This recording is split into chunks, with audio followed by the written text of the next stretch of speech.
ほら、ルフィ、今一緒に海賊になる仲間を探してるんだ。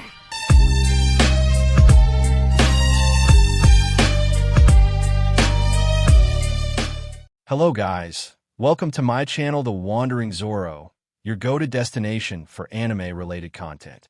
And if you're new here, don't forget to hit that subscribe button and turn on notifications so you never miss out on our latest videos. In today's video, we're going to be diving into part 1 of the series, so be sure to stick around until the end, and let's get started. Sorry kid, ain't happening. You're quirkless. The first words uttered to a boy in the cycle awaiting him. The boy in question is Izuku Midoriya, a boy who just had their world crushed. Izuku sat there, frozen and lost in the empty pit that was his dreams. The All Might figurine dropping out of his grasp and onto the floor. While this was a moment taking too long for Izuku, it was just another second for the adults. Wait, really, are you sure? The mother of the boy, Inko Midoriya, asked. Have a look at the x-rays. The doctor responded, pointing to an image on his screen. The finger landed on the pinky toe joint.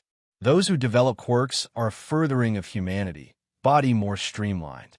This usually means their pinky toe has a single joint, not two. There's only a small margin of error in this assessment. The DNA test shows no quirk factor either. So his eyes looking like they do right now are most likely a genetic defect. Oh, Inko muttered. She used her quirk to pull the All Might figurine into her hands. She was worried, slightly about Izuku's quirklessness, but more of someone else.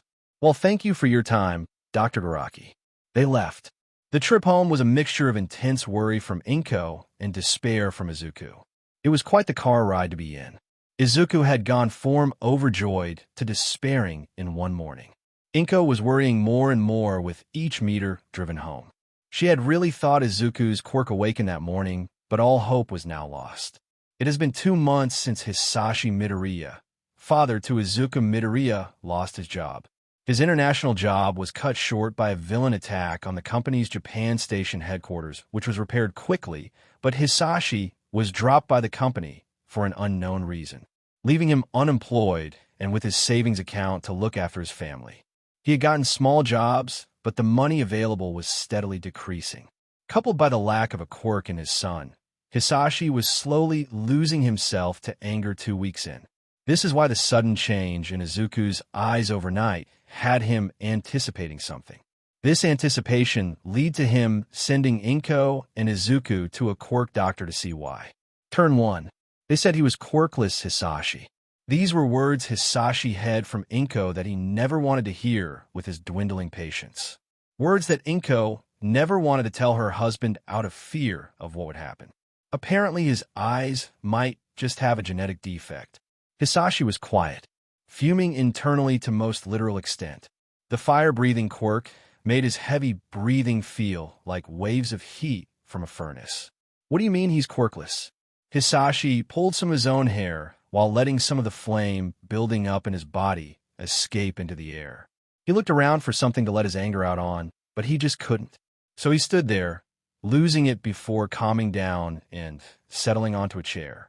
The sheer anger Hisashi was radiating rivaled that of a certain number 2 flame hero whenever they had to answer reporters' questions. Hisa, no, I'm fine. Just go check on Izuku. Hisashi, although currently outdoing the intensity of the sun, was still a family man, albeit a desperate one. Inko left hesitantly, leaving Hisashi with silence to think over what he would do before his phone started buzzing. He looked over to see it was an unknown number. He picked it up and answered. Hello. Turn 2. Despair. That's all Izuku was going through, pure sadness. He wanted to be like All Might to save people with a smile. But as he was right now, he could barely even make a neutral face. How could he be a hero? He turned to the person at his door, his mother. Mom, do you think I can still be a hero? Inko's soul was shredded as she heard her son. The eyes of her son led the waves of sadness to her own. She never really looked at Izuku's eyes that morning, having been too focused on the hope a possible quirk would bring. But now she could see all of it, the black pupil and green iris surrounded by a brighter green ring, with 8 golden arms outstretched ending with a ball. It looked like a chakra wheel. The wheels on each I made them stand out. making the sadness and grief on each stand out all the more.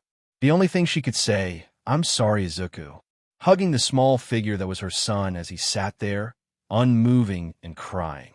Turn 3. Are you sure? Hisashi asked a voice on the other side. Yes, like I said, we will provide what your son needs, answered a professional voice. And he'll be safe? Hisashi asked. Yes. It's our job to take in the quirkless Mr. Midoriya. Just keep in mind you won't see him for a long time or ever, responded the caller. Fine. Monday morning, as you said? Hisashi inquired. Yes, he'll be picked up Monday. Good day, Mr. Midoriya. Stay well. The call then ended. I can't believe I took up the chance. I'm a coward, Hisashi muttered to himself. He was contacted by someone who offered the chance to relieve his burden and take Izuku in for his quirklessness. He couldn't believe what he had just done, giving up his son. Nevertheless, he kept reassuring himself that Izuku would be better off. He still couldn't help but feel like a coward. Turn 4. Dr. Garaki, I hear they accepted. An ominous voice inquires. Yes, Mr. Midoriya seems to have taken up the offer. Dr. Garaki answered. Soon enough the boy will be in our hands. Good. I must admit, registering him as quirkless to convince the man was a good idea. The ominous voice spoke with some dark form of amusement. What was your idea, old friend? I just can't wait to get the boy. His quirk factor was structured so interestingly. It might give us a breakthrough. Garaki was getting increasingly joyous at the prospect of discovering something so groundbreaking. You're quite excited, Garaki. Has it really been that long since you had something interesting on your table? Turn 5. Are you sure he'll be okay, Hisashi? Inko asked, worry lacing every word she spoke. Hisashi had just briefed her on the terms of Izuku being taken in by an organization not well known.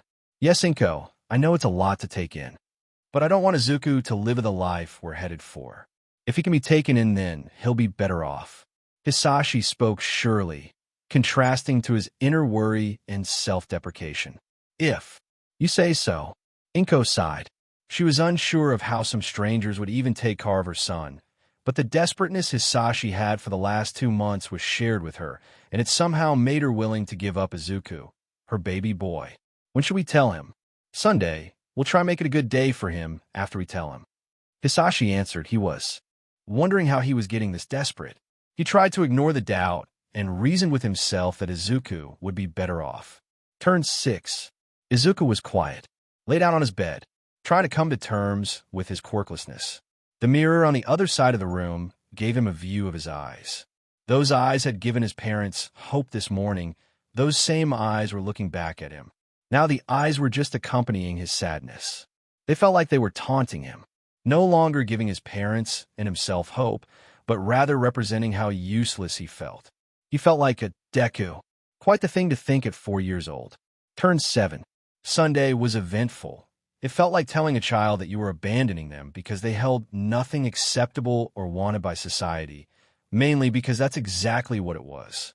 Izuku had cried himself to sleep that night after his things were packed. It hurt no matter how much his parents tried to make it seem good. Monday morning came, and Izuku was outside with his parents. The 4-year-old stood with his parents on either side. He wasn't sure whether to cling to them or stand there. He was too focused to acknowledge the black car pulling up to the apartment complex. Soon enough, the back seat door was open, calling him, waiting for him. Before he could go, Inko had gone to his level and hugged him. She was sobbing. Listen, Izuku, I know you'll never forgive us, but you'll always be my baby boy. Hisashi had to hold his wife up as their son was led away. The gold in the wheels of the 4-year-old's eyes reflected enough to burn their form into their eyes. The image would last, and that image would be the only one for a long time. Turn 8. Garaki, it seems it won't affect the boy anymore. 8 turns of the wheel. A cycle complete. A perfect cycle complete. The perfect cycle of adaptation completed. It has been a week. A week since Izuku Midoriya was given to a group who guaranteed a good life for the quirkless boy. A week since the boy saw his parents. A week since they left him to these strangers. The only issue was that it isn't a good life and that he isn't quirkless. Garaki, how is the boy doing? A tall and large figure asked. Just fine, old friend. So have you any luck? Garaki responded, turning from his screen, which had models of a certain genetic structure. No, the boy's quirk factor won't transfer to me, the man answered. Have you found a reason yet? Maybe. The structure of his factor is unique. He smiled. Try giving him a quirk all for one. I have something to test. Very well, doctor. After this, we should do the physical tests after this, though. I want to see how he holds up. All for one, the ominous man responds. Very well, so all for one. Garaki started to busy himself with the screen he was at. Izuku was in a room with dark gray walls. He was taken into the lab yesterday, and all he could remember was how it felt with needles and cuts being made all the time. He saw every trickle of vital fluid that exited him yesterday, and it was a wonder to the 4-year-old how he was still alive.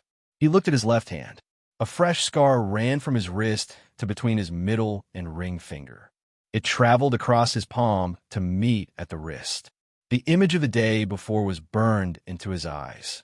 All the cuts made had caused his hand to split between the 2 fingers, parting his hand into 2.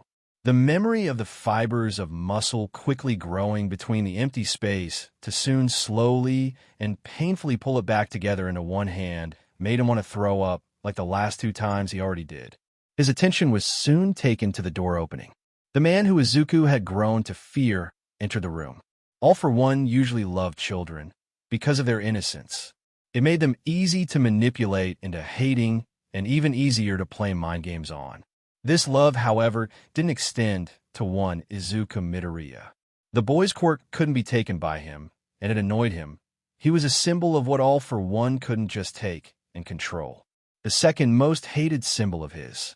It encouraged him to make the boy fear him, so that the feeling of control over the boy's terror made it bearable. Come, child, you did so well in the lab yesterday. I think you should come with again. Izuku came with reluctantly. He was strapped to a table by Dr. Garaki once he was handed to him. All for one, try a mutation quirk on him. Garaki instructed. Very well. He placed a hand on Izuku. I think bone spikes will do. He smiled sinisterly as he transferred a quirk to the young boy. In the moment his quirk factor received the addition, the computer on Garaki's table showed the model of Izuku's factor receiving the addition.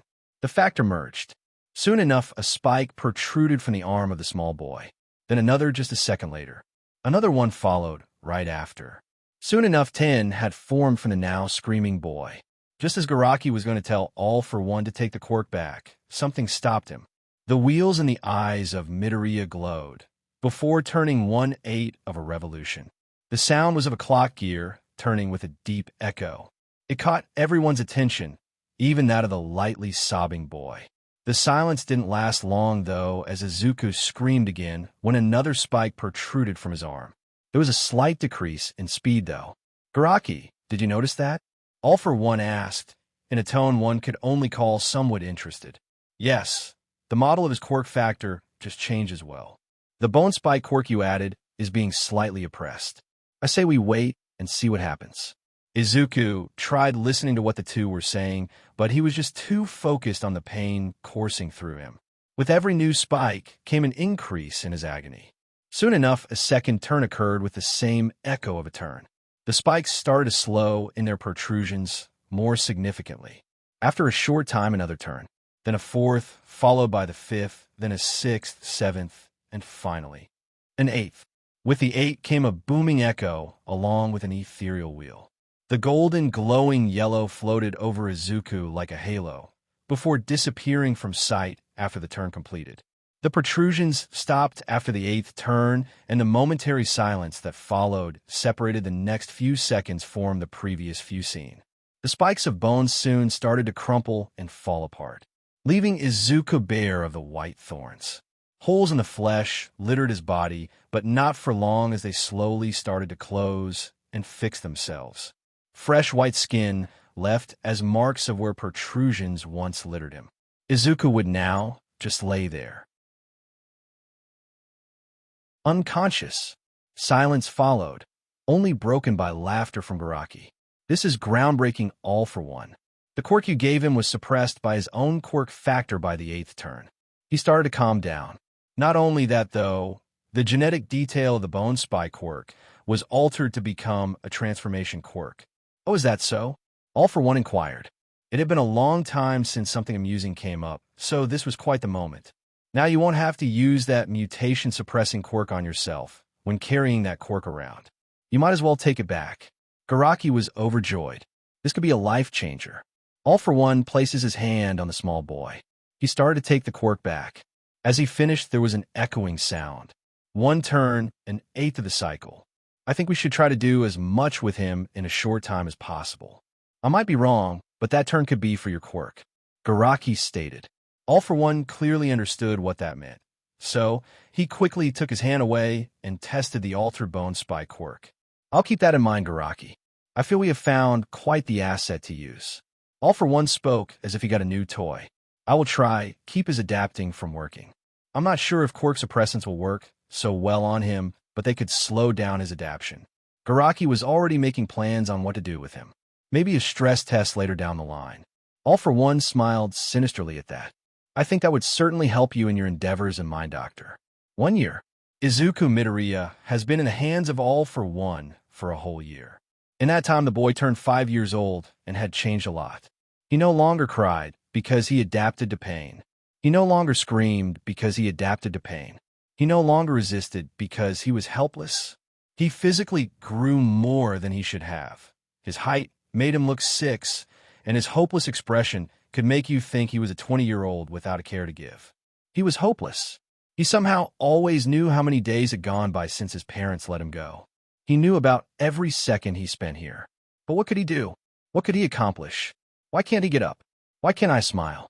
Why did Mom and Dad give me to these bad people? Why? I just want to go home. Huh? He looked up at the door, which was being opened. Oh, the surprise in his expression abandoned, and now he was being taken to the lab once again. Just not by All for One, as he came to know the man. Rather, he was being taken by a Nomu, some freak of nature he came to know through the experiments. He had learned how they were made, people whose bodies were given too many quirks, causing them to go brain dead. Izuku always feared that he would become a Nomu. In fact, he was sure he nearly did one time, on his 5th birthday. Why are you people always doing these mean things? Izuku tried to struggle in vain. The metal cuffs were doing a good job keeping him down. Now, keep it still, child. All for One insisted. Doctor, shall we commence the stress test? Green light, All for One. Garaki responded, I wonder if he'll end up like that first creation. Well, let's get going then. All for One placed his hand on Izuku, and in just a second transferred as many quirks as he could, something he had to do in a short span of time to slow down Izuku's adaptation to All for One, because even with suppressing toxins, the boy's quirk was starting to get stronger. Arm blade, super muscle density, regeneration, shock absorption.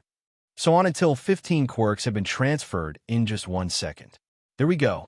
A pause, followed by screams of agony. Izuku was straining against the cuffs as his body was overloaded with 15 more quirks. Usually if one had an emitter or transformation quirk, they could control it. But given several forced onto you, they would go on their own accord. The metal cuffs on Izuku's arms soon broke as blades came from his forearms and past his hands. The little muscle available on a now 5-year-old's body shrunk as the muscle density started to take effect. Other quirks and their effects soon began to pile up until the quirks started to malfunction.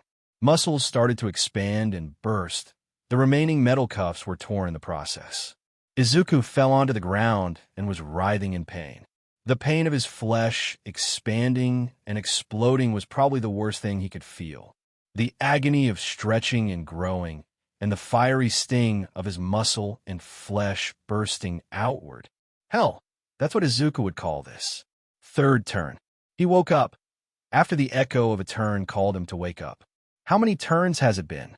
That's the third one, Dr. All for One says. You kept your hand on him a bit too long, old friend. Garaki responds. I encountered an issue. Some quirks didn't want to exit the boy. All for One was quite intrigued with what was happening. First quirks are transformed if put through the boy, and now some won't come out. Wait, really? Let me check the quirk factor. Garaki turned to his computer, starting to type which quirks could you not retrieve. Armblade, singular cellular life, and regeneration. What might that have to do with the quirk rejections? All for One was curious in what they could discover. After a bit, Dr. Garaki had a display of Izuku's quirk factor. It was different. This is interesting. His quirk factor changed formation. I see 3 new additions. So his body absorbed those quirks? I wonder why. That was 2 months ago. Izuku was experimented on more intensely than before in these 2 months after that event on his birthday. The quirks he gained weren't available, though. From what Izuku picked up, he had intense quirk suppressants, which only his adaptation could somewhat overcome. All Izuku could do was wait, either until he died or until he was let go. He was tired. The 4th turn. If it keeps going like this, Garaki, we might have to give him up sooner. 5 years since Izuku was given an all-for-one. One hell of a long time to spend under such conditions. Although experimentation had slowed down and the suppressants were in stronger doses, Izuku's adaptation was proving to be remarkably strong. Garaki, it seems it won't affect the boy anymore. I can no longer access him. All for One said, well, at least we got what we wanted from him. Garaki said, he'll be given to the Yakuza like you said. Good. The Shiha Saikai will fall into the plan if all goes well. All for One smiled. Remind me what the plan was. I keep forgetting, old friend. Garaki said jokingly, as if he weren't a maniac. It's expected to happen after living so long. But the plan is to hand over Midoriya. He pointed to the unconscious boy, who was now 9. He had grown to the height of a teen in this time, and despite the conditions, his muscles were building up. His skin was dirted with hundreds of marks and scars. It would make one forget his skin had become tough to get through. To the Shiha Saikai, they're busy going down in the drain. Someone in the Shiha Saikai was wanting to buy him, and if what they said was true, they could try and make the boy's vital fluid suppress quirks. I'm interested in seeing this development, and if all goes well, we can use such to our advantage. Garaki laughed. He was always amazed by All for One's wits. Old friend, you are a genius. I cannot take all the credit, good doctor. You still helped with the development of this plan. But I will take the praise. All for One added, has our newest Nomu come out perfectly? Yes. Kirigiri, Garaki yelled. Not too long after, an eerie black mist spiraled out and formed next to Garaki. The mist's purple outline helped define the figure forming. Soon a humanoid figure with a bartended outfit formed. Yellow streaks of light seemed to make eyes in the mist. Yes, Dr. Garaki? All for One chimed in. I see you made sure he was well-fitted, doctor. I did, just like you asked. I think he'll do good for Tamura, Shigaraki. Garaki stated with amusement. Now, Kirigiri, say hello to All for One, then do what he needs you to. Very well. What can I do, master? He turned to All for One. Kirigiri, I want you to take this boy to a meet-up place at 5 p.m. Yakuza from the Shiha Saikai will be there. Exchange and come back. The doctor will tell you where to go. Consider it done, master. Kirigiri bowed before warping away. 4:58 p.m. Shiha Saikai's secret deal, hideout number 5. You're sure we can trust them with this deal, Chisaki? Asked a man in a white hoodie with long locks of hair. A man with a plain black mask sat next to him. He had short brown hair and eyelashes well kept enough to earn a spot on several magazine front covers. He responded, yes, Kurono. If I'm correct, it'll just be one simple exchange, but if there's talking required, let me do it. The Kurono let out a sigh. All right, but are you sure he doesn't need to know? Yes, the old man might not be keen with us working with children. How old is this one as stated in the deal again? Chisaki asked. 9 years old, if I'm correct. But what about the information thinks you can suppress a quirk with his vital fluid? Kurono was curious. He wasn't sure how Chisaki would go about it, but if there was a way, he was sure it would take a long time. You see, from what I had, his quirk factor is different in that it adapts. If you use that with some genetic modifications, you can make something that maybe adapts to and replaces genetic code. Chisaki stated. Sounds like it could work. Kurono added. Chisaki was going to ask a question, but he was cut short when a thick mass of black mist, outlined by purple, formed in the room. Out of the mist came a man in doctor's clothes, who led a small boy, looking to be in his teens, out of the mist. The mist soon thinned out, and 2 yellow streaks of light formed what could be interpreted as eyes. You must be the Shiha Saikai agents, correct? While Chisaki was certainly surprised, he kept calm. He analyzed the boy being led by the doctor. Now hold on. He spoke calmly. The deal stated you would bring 9-year-old. Garaki, the doctor responded amusedly. He is but the boy's quirk and the experiments led to him growing more than he should have. Oh, well, in any ways, you know how the rest of the deal is. You get to test the first few portions of the toxin made. Chisaki was happy. Everything was going as planned without hiccups or negatives. Yes, well, good day. I have things to do. You have things to do. As the deal was set, Garaki said before entering the mist, which swirled into a smaller mass before disappearing. Well, that was easy. Chisaki, should I guide the boy? Kurono chirped out. Yes, I wouldn't like to get my hands dirty right now, Chisaki said while looking at the boy. Speaking of Izuku, while he looked like a lost puppy who had long abandoned any form of hope or even expression, the boy was still scared and nervous on the inside. He thought it would have stopped it all for one. He thought maybe it would have stopped there and that he could go to his family, or at least be thrown onto the streets. But here he was, in the hands of other people who would put him through more if not worse. The ride to the Shiha Saikai was silent, and if Izuku had any motivation left, maybe he would have traced the way they took, but he was too broken at this point to care. The next thing the 9-year-old knew, he was back to being strapped to something, a table with what he could only guess were quirk suppressants. Not that it mattered. He was already wearing a quirk suppressing collar. The man he heard was named Chisaki approached the table and had a scalpel in the one hand. It was strange to Izuku. After all, he was used to having someone use their hand to do the experiments. Soon enough, though, Chisaki took his glove off and started to reach out to Izuku's arm. Oh, Izuku thought. Just like previous times, he guessed some quirks will be given to him, like All for One had in previous experiments. But that train of thought was soon derailed, as when Chisaki's hand contacted Izuku's arm, it exploded into vital fluid. The 9-year-old reacted with a surprised and worried expression, as although he saw his arm explode, although his expression died down, as there was no lingering pain to keep his reaction going. Meanwhile, Chisaki was deep in thought. The boy's eyes, being so unique, did a good job at catching his attention. But his main focus was the boy's reaction to his own arm exploding. Although the boy reacted, his expression was momentary. Despite that moment of thought, Chisaki just continued working on Izuku. At least he would be easy to take apart and put back together. Something caught his attention at the end of this surgery after putting the arm back together. Once Chisaki used his quirk, the wheels in Izuku's eyes all glowed before turning and producing a sound with a deep echo.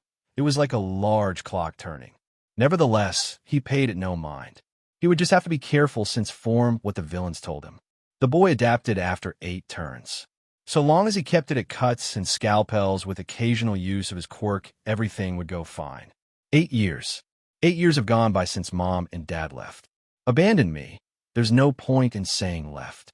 Izuku, Midoriya, Deku as he called himself now as a result of how useless he felt, was sitting in a room with 4 white walls, 1 bed with white sheets, a gray ceiling, and 1 heck of a dusty floor.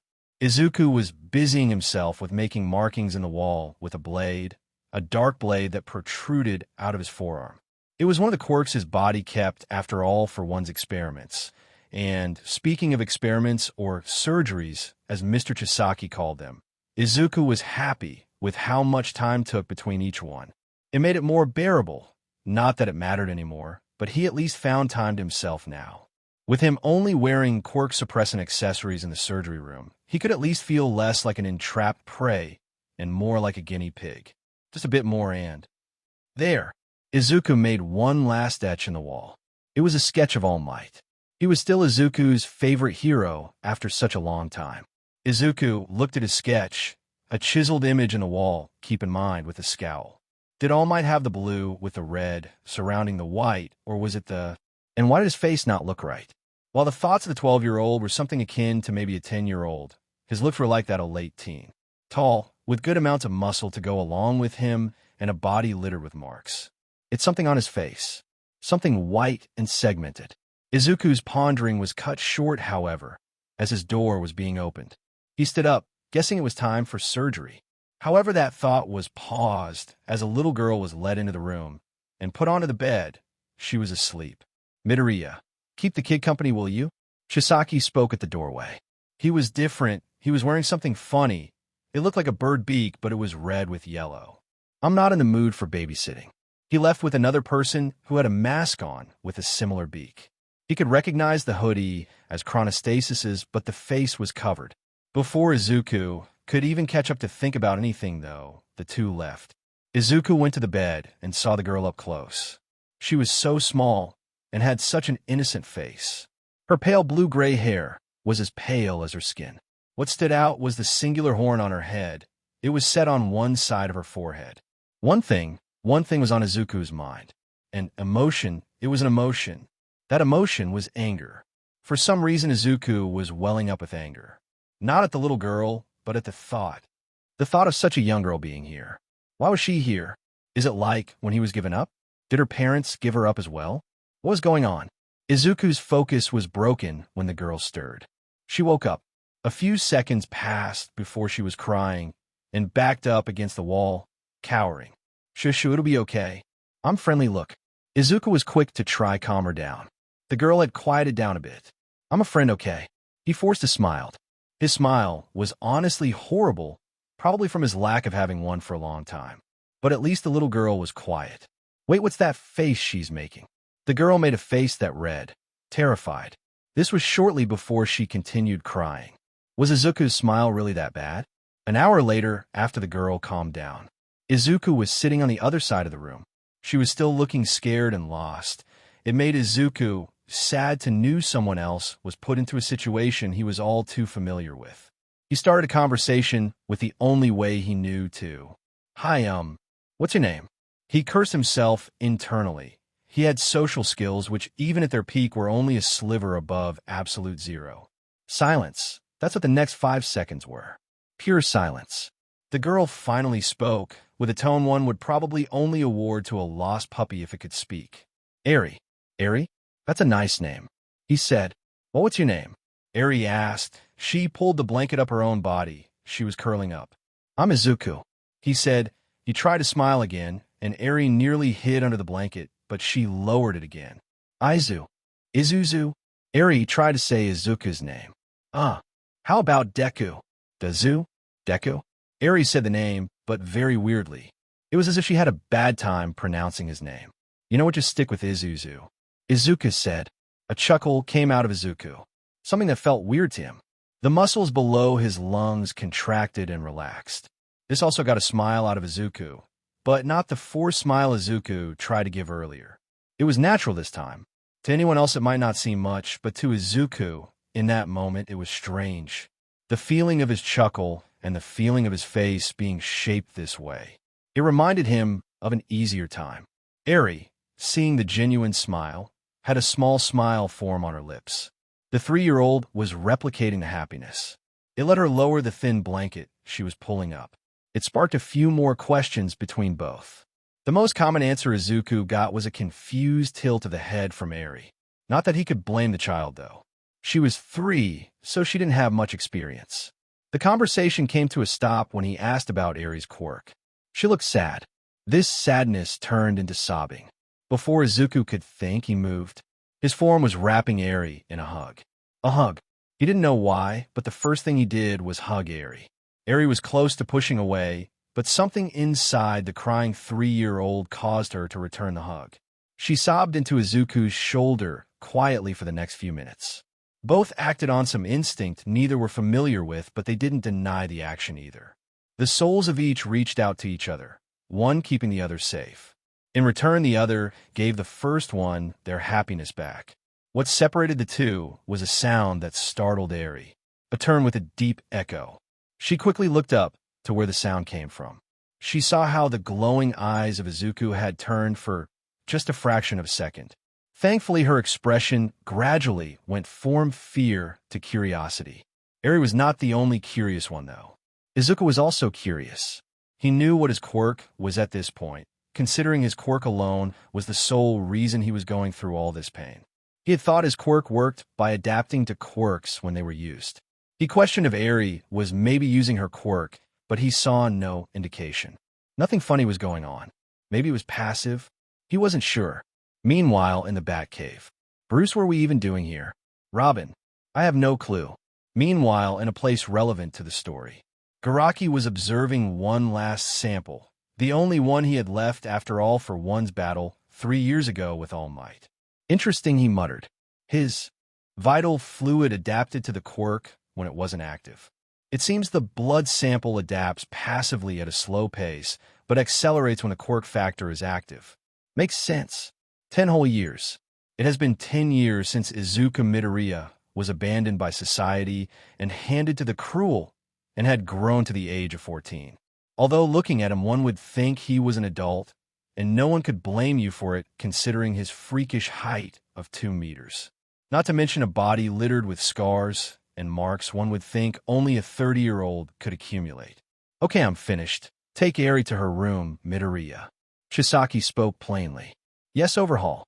Izuku took the 5-year-old Eri in his arms and went to their room. Eri started crying. Izuzu, will it ever stop? Eri asked while sobbing. Izuku didn't answer. He just put her on her bed and looked at her.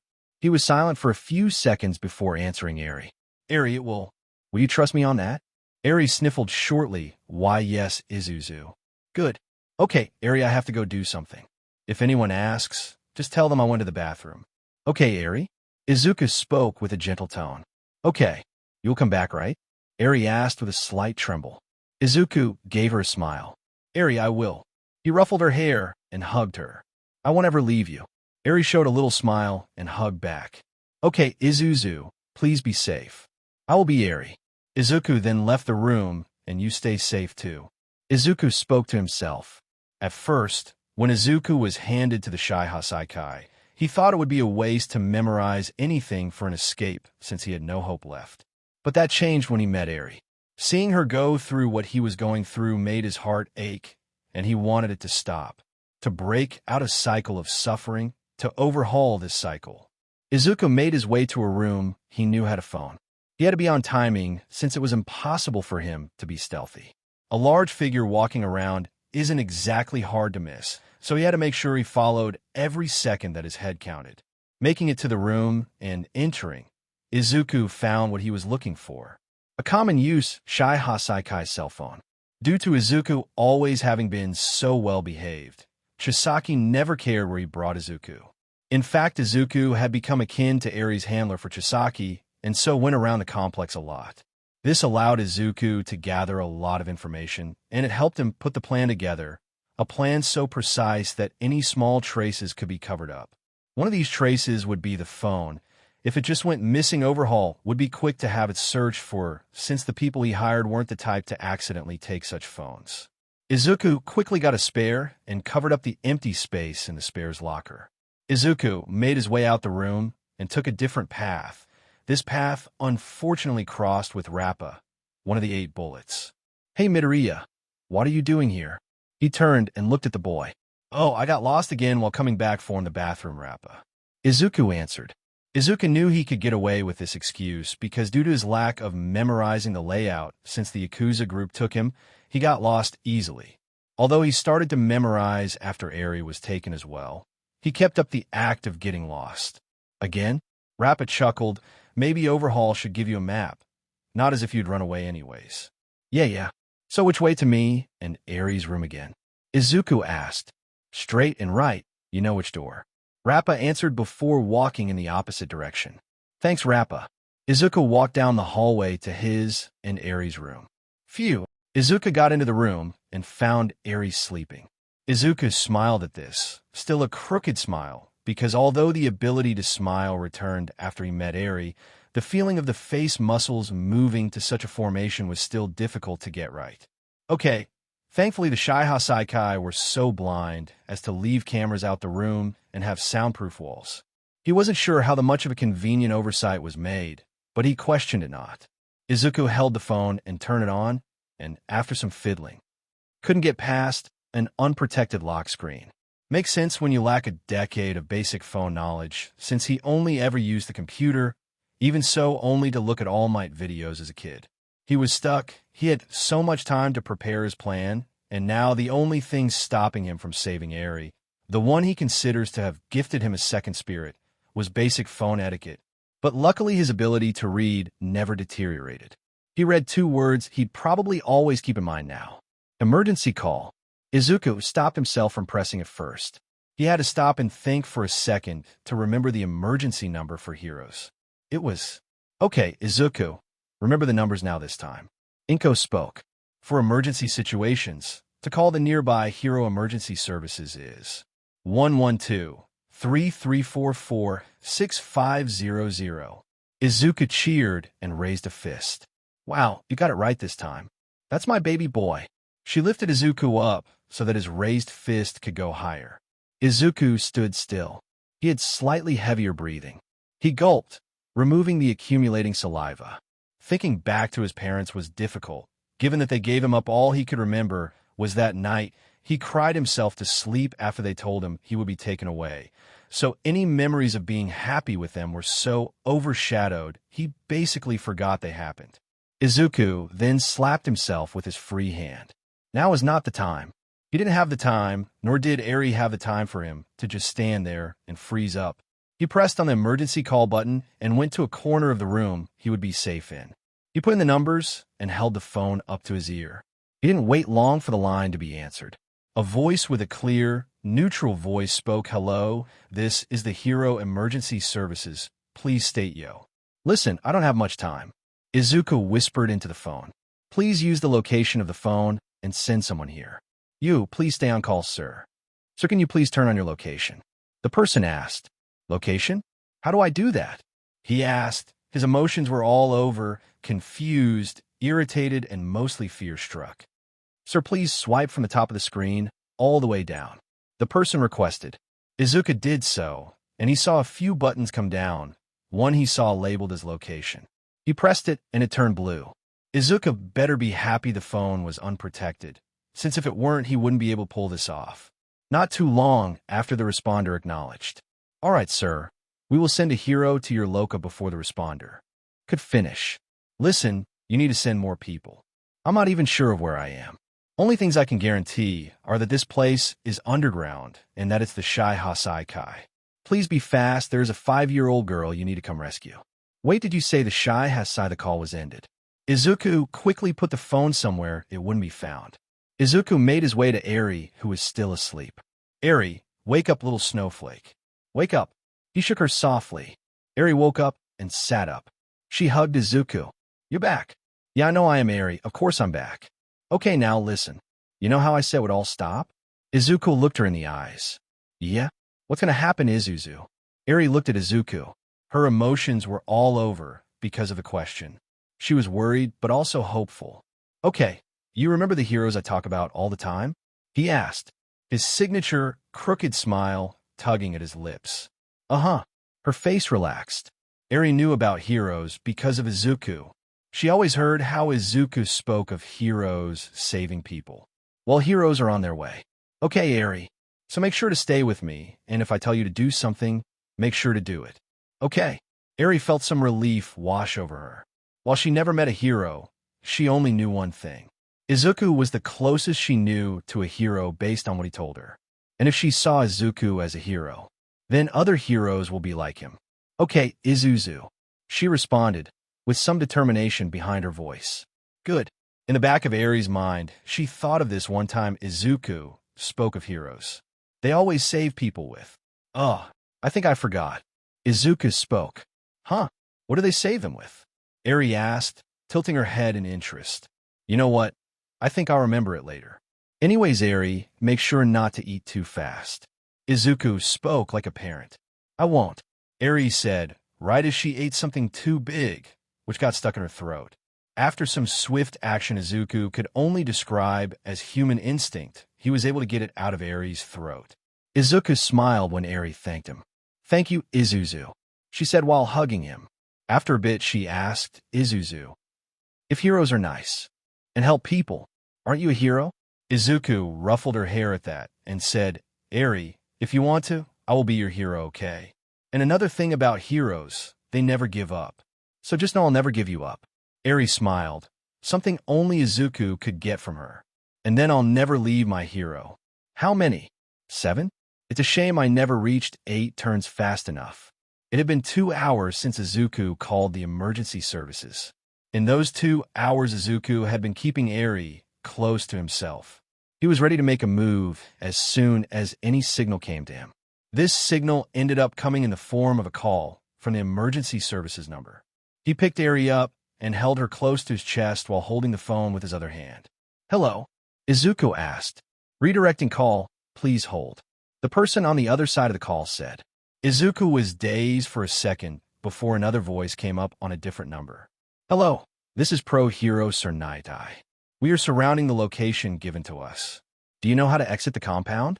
"Oh, I haven't really exited the compound before, but you need to make it to a long bunch of stairs. I'm going to them, but if you don't find me, just keep going and turn right into a hallway. I have a 5-year-old. Her name is Eri." Izuku was using all his will just to speak this confidently. "But please be careful. I'm not fully sure on where Overhaul is. Just make sure he doesn't touch you. You'll explode if you do." "Very well." Night-Eye said, "Keep the above-ground areas safe." The call was ended. Izuku then put the phone in his pocket. He waited a bit before running out the room with Eri in his arms. His mind kept count. 1, 2, 3. Stop. Go 1, 2. Izuku was making sure to follow the counting precisely. For once he was grateful his mind kept count. He always saw it as a curse, intimately knowing every second that passed, and every moment he was strapped to a table as he was experimented on, to know how long ago he was given up. But now it was letting him help someone. So he was grateful. Soon enough, he made it to the long stretch of a hallway he had told the heroes about. He was about to continue before a voice called to him. "Where do you think you're going, Brad?" A cold voice asked. Izuku turned, seeing Chisaki. He spoke with a newfound defiance that even he was shocked to hear. "Somewhere you won't hurt Eri." He raised his free arm, a blade coming out from his forearm. "That's new. I was a fool to think you would stay obedient. Oh, well, I guess some pets have to be put down." He removed his gloves and placed a hand on the wall, the material deconstructing before reforming into spikes that traveled towards Izuku.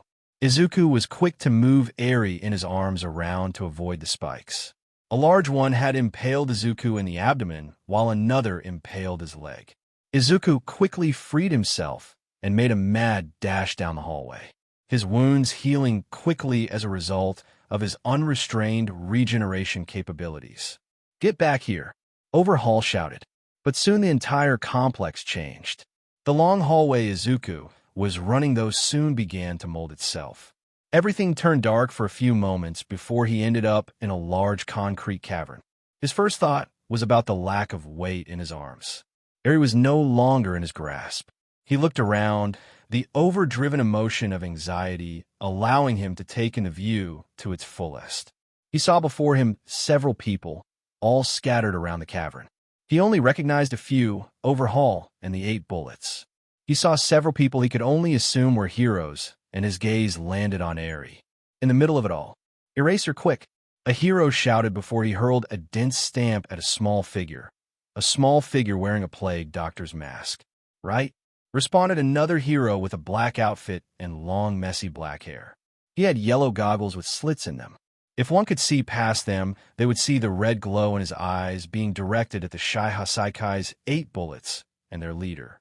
"Damn it, he's erased our quirks. Rappa, get his eyes off of us," Overhaul commanded. In the events unfolding, a man with neatly combed green hair in a light gray business suit wearing glasses soon made his way to Eri. He soon made it to her, but at the same time, the quirk erasing hero had his gaze broken by Rappa. This, and the fact that Overhaul was just a few steps away from Eri and the neatly dressed hero placed them in imminent danger. "They always save people with." I think I forgot." "Huh? What do?" "They save him with?" "What was it?" All Might said it. "I think it's the same thing I was missing on my sketch." The white was the teeth. What did teeth have to do with it, though? Teeth show lips up, to show that the hero cares, that they're happy to save someone. That's what it was. A smile. They always save people. Before most could grasp the breeze rushing to aid, Izuku was there, standing between the good and the monstrous, his arm blocking Overhaul's hand. He looked back, paying the impending doom no mind. With a smile were the words Eri heard. Looking past the figure holding her was another one.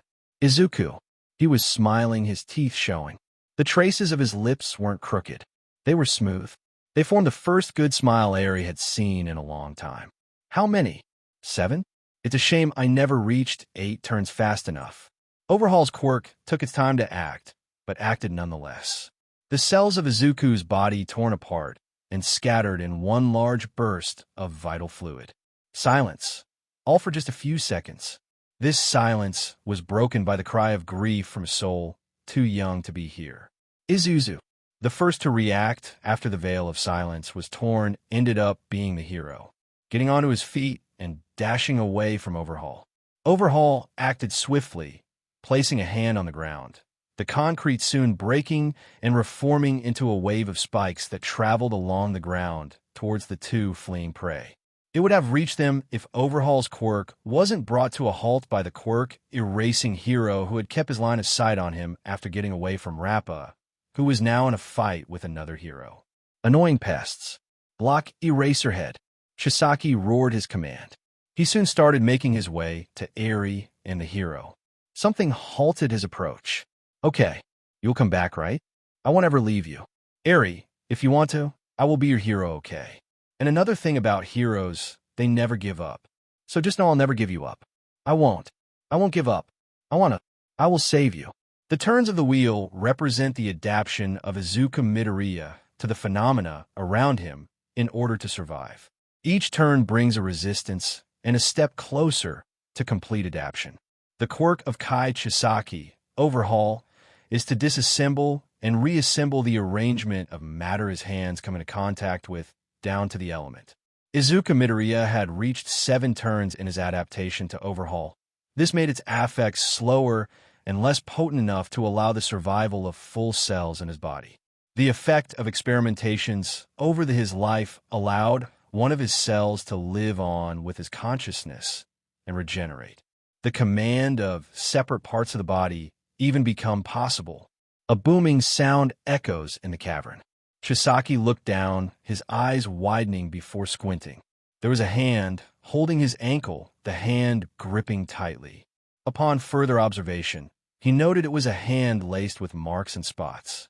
Before he could act further, long bones grew from the wrist. Muscle and tendons along with vital vessels soon grew along the bone not too long after, with a tough skin covering the newly created flesh. It never stopped. The new arm soon grew a shoulder, the shoulder grew an upper torso, which soon grew a neck. Only now did Chisaki notice the ethereal wolf floating midair and how the neck was leading to it. The neck soon grew a skull. Features of the skull quickly formed into a face. The eyes of the face turned to Chisaki. Golden wheels placed on 2 eyes, 2 green eyes, stared into Chisaki's soul. Chisaki's hesitation in these few moments gifted the regenerating body of Izuku Midoriya time to grow the other arm in order to anchor itself. This in turn led to Chisaki being thrown by the boy. Fear, something he knew he instilled in others, something he felt often as a child. He almost forgot how it felt to be afraid. Now, Kai Chisaki, current leader of the Shai Hasaikai, was getting a reminder on how it feels to be afraid, to the extent of ignoring his surroundings. All he could focus on was the re-growing mass of a boy he thought dead. Pain, he was in pain. The feeling of cold air hitting the nerves being produced was agonizing to the young teen. This pain dragged his attention off of the way his body was mutating. What was a height of 2 meters became 5. A dark, metallic blade attached to the forearm of his right hand glistened in the light passing through the hole which led to the above town. The monster of the name Izuku Midoriya stood, wearing a black bakama, which came from seemingly nowhere, but the focus lay on the floating accessory adorned by him. The once ethereal manifestation had materialized into a golden, well close in shape to those that would be in his eyes, if they were there. Kai Chisaki. Chisaki was scrambling to his feet, trying to calm himself. In his desperation, he sent off a wave of rock spikes at Izuku, but it was no use. The sound rocks breaking filled the cavern as the intimidating bull of anger and vengeance itself charged toward him. No. Chisaki could only deny what was happening as the hulking humanoid dragged him across the floor and smashed into a wall. Chisaki tried to free himself, but the grasp of the beast holding him was too much. Chisaki's quirk no longer had any effect either, as the cycle of adaptation to overhaul was complete. Soon enough, Chisaki was knocked out and thrown to the side. What happened afterwards might as well have been unregistered by the heroes from their shock. Isuzu, cried the grieving voice of someone. Someone with small, light footsteps. Turning to look, the perfection of the cycle of adaptation came to see a small girl. An innocent and broken girl. Eri. He was looking at Eri. What was Eri looking at? He didn't care. He didn't care about what she was seeing because he was too busy caring about the safety of the one in front of him. Steam rose from the hulking figure like a blanket being lifted as he walked forwards. Before Eri knew it, Izuku was holding her in a strong, protective embrace. She could only hug back. Something was off, though. He was getting heavier. He soon went limp. Isuzu, what if I lose you? Eri, you won't. I will always be there to protect you, okay? I won't give you up. I'm never letting you down. Promise? Promise. I want to keep that promise. Under the suffocating blanket of darkness lay Izuku Midoriya. In silence. Soon enough, the rhythm of beeps invades the quiet space, before the blanket is pierced by light. Slowly opening his eyes, Izuku found a few noticeable things. The white-walled room with equipment. The blob of pale blue hair at his base. And the smiling face of someone hovering over him. Someone with royal blue eyes and periwinkle-colored hair. "Ooh, you're waking up. Hey there," exclaimed the light, bubbly voice Izuku could only assume belonged to the face staring at him, based off of how her lips were moving. Izuku, feeling so confused and tired soon, let out all the questions possible in one word. "Weremst? Huh? Weremst? Is that real word? Are you okay?" asked the girl. Soon enough, Izuku then woke up to the fullest extent, the sleeping neurons firing all at once to inform him of the past 14 years of his existence. The cursed clock his brain cursed him with soon rushed through to him, giving him to the time down to the very second. He then suddenly got his bearings, and one worry stopped the train of thought from leaving the station. Eri. His expression shifted to worry and panic as he grabbed the girl in front of him by the shoulders and dragged her down. "Where's Eri? Is she okay? I have to make sure she's fine," shouted Izuku in distress. The girl looked at him in some mix of shock and concern, before smiling and answering. "What do you mean her? Yes, she's fine." The girl then pointed behind herself. Izuku moved her to the side of the bed before looking at the blob of pale blue he identified earlier, now being defined. The blob of hair soon moved and looked up. The eyes of Izuku meeting the eyes of Eri, who was now crying. Before Izuku could speak, Eri rushed from the base of the bed to the front where she embraced Izuku, the small child holding tight. "Izuzu," said the little girl in a shaky voice. "I thought I lost you." Izuku soon returned the hug. "Don't worry, I'm here, Eri. I promised you wouldn't lose me." Silence followed before the bubbly girl spoke up. She started to throw questions at a rapid rate. "So wait, are you her dad? Adopted dad? Are you your brother, maybe? What happened to your body with all the scars? Why do your eyes look like that? Are you the girl?" Then stopped herself. "Oh, sorry, I shouldn't be throwing all these questions out." "Sorry," said the girl. Izuku blinked a few times before answering, his face going neutral and soon sheepishly forgiving. No worries, I wouldn't mind answering some." Izuku rubbed the back of his head. "Oh, really? Wow, no one ever wants to answer my questions," she said. She hovered off of the bed and planted herself onto the floor, bouncing up and down with her feet in excitement. She then made a face of realization before extending her arm out. "Oh, wait, I'm so rude. I'm Nijire Hato, first year at UA." Smiling brightly, she waited for Izuku to return the gesture. Izuku looked lost for a moment before returning the gesture. "Oh, I'm Izuku. Midoriya. Izuku Midoriya." Nijire then spoke up. "Well, it's nice to meet you, Midoriya. So about my questions." She bounced up and down again. Izuku then spoke in response. "Oh, right. So wait, are you Eri's dad? Or her brother? Why do you look like that? What's with your eyes?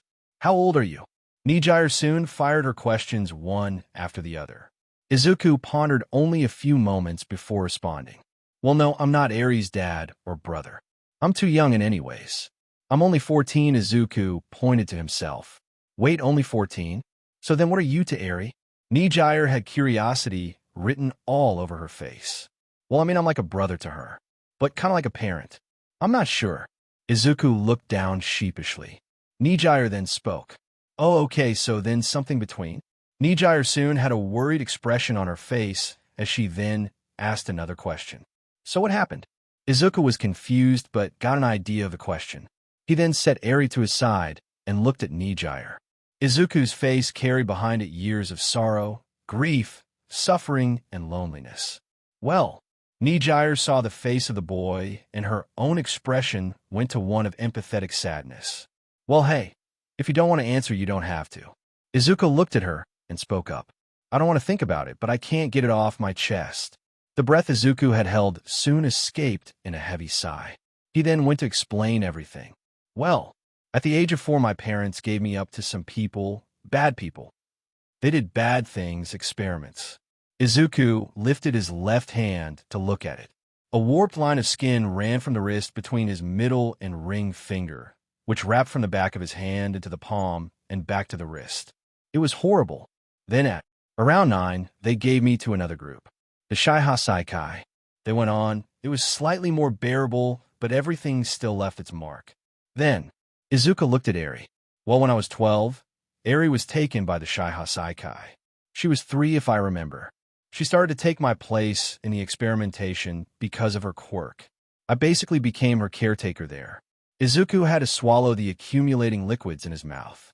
He soon kept Eri wrapped in one of his arms when she let out a low whimper. After some few minutes of silence, Nijire's voice came up. Oh, I'm sorry that happened to you, Midoriya. On impulse, the bubbly girl gave the boy a hug. Izuku flinched slightly at the contact, having not received a hug in 10 years. The last hug he got was the hug his mother gave him. The last one he got before he was given up. While it pained him to remember those who gave him up, he also thought about the hug itself. Izuku, now, remembered the pain in that hug on the fateful day. The words his mom spoke. All these years he had spent remembering that he was given up by his parents, but for some reason the words his mom spoke finally came to him.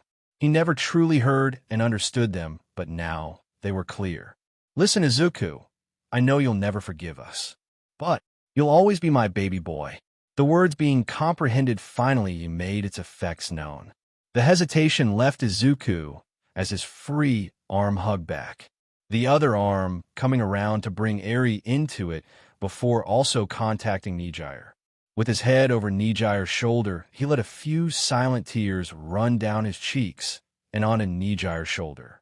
While quiet and scarce, each tear carried something that weighed him down. Izuku could only ponder and think as the waterworks were going. Somehow the years of torment and sadness were being let out thanks to one person he had only just met. The silence of the room in the few minutes it lasted seemed to stretch out in the minds of the three in it. Izuku then gathered all his bearings as he stopped crying and spoke in a voice smaller than himself, "Thank you." Nijire was at a loss for words. In her thoughts, she could only think of how much pain he had gone through, and by extension Eri because of how similar the two were. I'm glad I could help. Soon enough the hug was broken and Nijire walked back a bit, before some thought crossed her mind, one important enough to untie some of the knotting that the situation had entailed. All right, I have to tell Recovery Girl you woke up. Silly me. I'll be right back, exclaimed Nijire before quickly going out the room and going somewhere. The room was once again silent. Someone then broke the silence. Izuzu, who's Recovery Girl? Asked Eri while looking at Izuku. Izuku then started to think. He was not sure, and although he had a hero obsession, he basically only knew about All Might and other popular or interesting heroes. He was sure that if he was never got given away, he would have known, but since he only knew so much and had nothing to use for research in his time as a guinea pig, he really only developed his ability to speak in such conditions. Well, Eri, to be honest, I have no clue. Soon enough, Nijire came back. She peeked from the open door and smiled, her bubbly voice lightening the mood. Hey, I'm back with Recovery Girl. Another voice, one that a person could only imagine belonging to an old lady, then spoke up. Oh good, you're awake and sitting up. Heido, could you please wait outside? Oh, okay. Nijire smiled before closing the door after Recovery Girl walked in. Izuku saw before him a short, old woman with gray hair and a visor in doctor's apparel. He then greeted the older woman. Oh, good afternoon, miss. Good afternoon, young man, and hello, little one. Recovery Girl looked around before pulling her sleeve up to look at a watch. Oh, it is afternoon, but wait, there's no clock in here. So how did you know? Asked the older woman while cocking an eyebrow at him. Izuku looked at her sheepishly before responding. Oh, I just have a good sense of time, I guess. Recovery Girl then soon spoke back. Oh, well, that's certainly impressive. Well, in any ways, I had to make sure my patients are all right, and I have to confirm something. Izuku looked at her curiously before speaking up. Oh, what do you need to confirm? Recovery Girl soon looked at Eri, then back at Izuku. Just cover her ears first. Izuku was confused at the request, but did it nonetheless. Okay. The older woman then had a face of interest as she spoke. Reports from the heroes who went to the Shaiha Saikai said, you were blown apart. Is that true? Izuku gulped as he thought back to when Overhaul had made his whole body burst. Yeah? Recovery Girl then furrowed her brows before speaking. Okay, but then why do you still have scars? Last I checked, you can't have a scar that grows back. Okay, you can uncover her ears. I had you do it to prevent her from hearing about it, since reports were going on about how she reacted to that event. Oh, Izuku uncovered Eri's ears. The little girl was curious, and it made her look at Izuku with a certain expression he knew as, can you explain? Izuku just ruffled her hair in response, which replaced Eri's expression with a small smile. Recovery Girl then interrupted. Anyways, I have to inform you that you're going to speak to someone later today about the incident and an account of events. Then after that, we have a lot to sort out, young man. Spoke the older woman with a gentle tone and smile. Now here, have some gummies. I have to go. She gave a bag of gummy bears and then walked out as Nijire came into the room at the same time. So how'd it go? Asked Nijire. Izuku smiled at the question and responded. It went well, Heido. Thank you. While the two bigger kids were busy in their exchange, Eri was staring at the bag of gummies. Having grown up so isolated and fed basics, she had never seen anything of the sort before. Izuku noticed and looked at Eri as he spoke. Eri, you want to taste the gummy bears? Eri had a look of innocent curiosity on her face as she looked to the bag of gummies. Yes, said the little girl. Izuku then opened the bag. After some fiddling, of course, since he hasn't opened such a bag in years. He was surprised it took him a few seconds instead of several minutes. He now took out a gummy bear and gave it to Eri. She took the small treat and ate it. Her expression went from curious to confused, but ended with happiness. Is it nice, Eri? Asked Izuku. It's very nice, Izuzu. Thank you, exclaimed the little girl with a smile that seemed bright enough to match the sun, or what Izuku could remember about it. Okay, have another one then. He held the bag close to her. She soon took another and ate it. Meanwhile, Nijire was standing there. She was lost in awe at the cuteness in front of her. A little girl being so excited about gummy bears of all things when having them for the first time. And her little smile made her look so adorable. What caught her even more was Izuku. He probably hasn't even had sweets in a long time, since he was 4, and yet he hasn't had a single gummy bear himself. How could one person be so considerate? A voice then took her attention. Heido, do you want some? Asked Izuku while holding the small bag to her. His face had an expression Nijire could only define as genuine care. Nijire then asked a question that was now tugging at her insides. Midoriya, don't you want gummies? Her voice carried her shock with her. Oh, I do, but I don't want you to just watch, said the boy with a sheepish smile. It's okay if you don't want, though. No, I'll have one, said Nijire. Just please make sure to have some for yourself, please. Nijire then took one from the bag and ate it. She was just too lost in the prospect of Eri's adorable actions and Izuku's care. She could only wonder how someone in the hands of people so cruel can come out so sweet. Oh, okay then. Izuku then took out a gummy. He looked at it before eating it. Admittedly, it was tempting for him to just eat the entire bag with all the gummies inside it, but he also wanted the other two to get some. He then spoke to Nijire.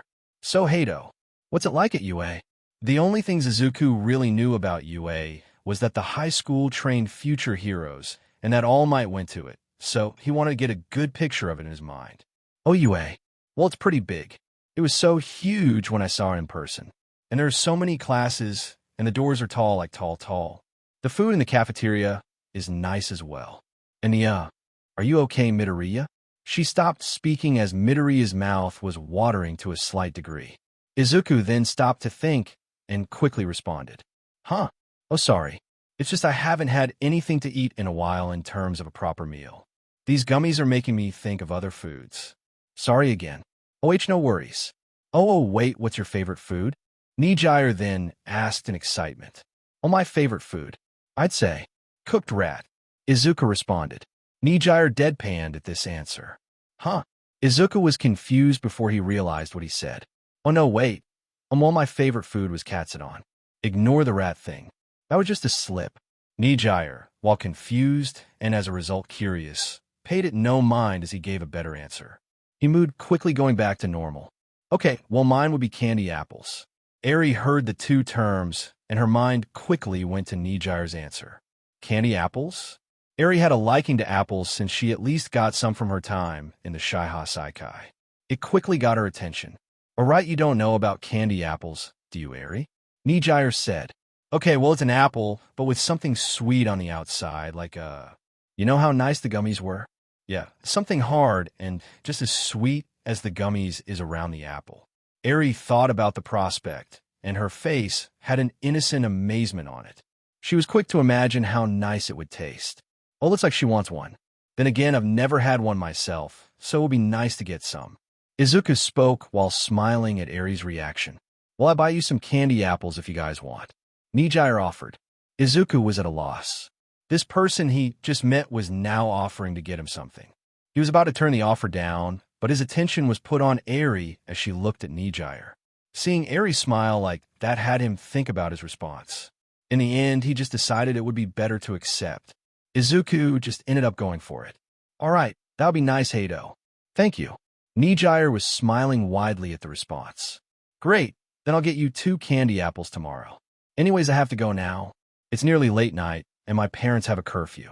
Have a good night. Nijire exclaimed before going out the room. Later, as it was getting late, nurses are going to take Eri to another bed, but her clinginess made it seem a better decision to just let her sleep by Izuku. As he lay on the hospital bed with Eri sleeping at the base of the bed, Izuku could only think about the past 3 hours. It was strange being in this environment, a place where people cared. Nijire, a person he just met, was already being friendly to him, considering his feelings. Something he hadn't really gotten much from others in the past few years, besides from Eri. What was mainly getting to him, though, was the prospect of his parents. That hug he got today from Nijire reminded him of his mom and dad. 2 people he could really only hate to resent for the past 10 years. Being able to finally register the words his mom spoke had him thinking of how much it probably hurt for them. Izuku, as he was now, was finding it hard to hate. He pat the head of the sleeping Eri next to his side. Coming to think of it, with Nijire's questions from earlier, he was starting to see Eri as his own child, or little sister. He wasn't sure. Either way, he was happy to finally be out of his old life and in his new life. Waking up, Eri found a lack of a presence by her, like something was missing. Sitting up, she found out why. Izuku was nowhere to be seen. She got up and out of the bed, quite distressed at the lack of his presence. Izuzu, said the child timidly. The next thing Eri knew, she was hearing footsteps. The sudden addition of steps had her nerves on end and feet ready to move, but then the unmistakably reassuring voice of Izuku came up. Eri? Oh, you're awake. Good morning, Eri. The voice soon became a face peeking from the open door. Eri quickly went over to him. Good morning, Izuzu. Izuku then quickly got down her level on one knee so he could receive what he was expecting. Eri soon gave him the good morning hug he expected, but something was off. There was a slight urgency in the hug, and Eri kept it slightly longer. Are you okay, Eri? No, I thought you were gone again, said Eri timidly. Izuku heard Eri's words and could understand. After what happened to him in the rescue, Eri was probably bound to cling a bit more. Hey, Eri, I'll be fine. I was just looking at the sunrise. The sunrise? Eri's timidity soon got evicted as the curiosity moved in. While she knew about the sun from her few walks that Chisaki took her on, she never actually saw the sunrise. Izuku smiled. He lifted Eri up and went out of the room and into the corridor. It was toned orange by the light coming through. Eri looked at the source. It was the sun, but it was low and orange. Her eyes panned to observe the sky, how it shifted color, and how the clouds stood out in the orange sky. "Wow," said Eri. She was amazed with the imagery before her. Izuku chuckled at her response.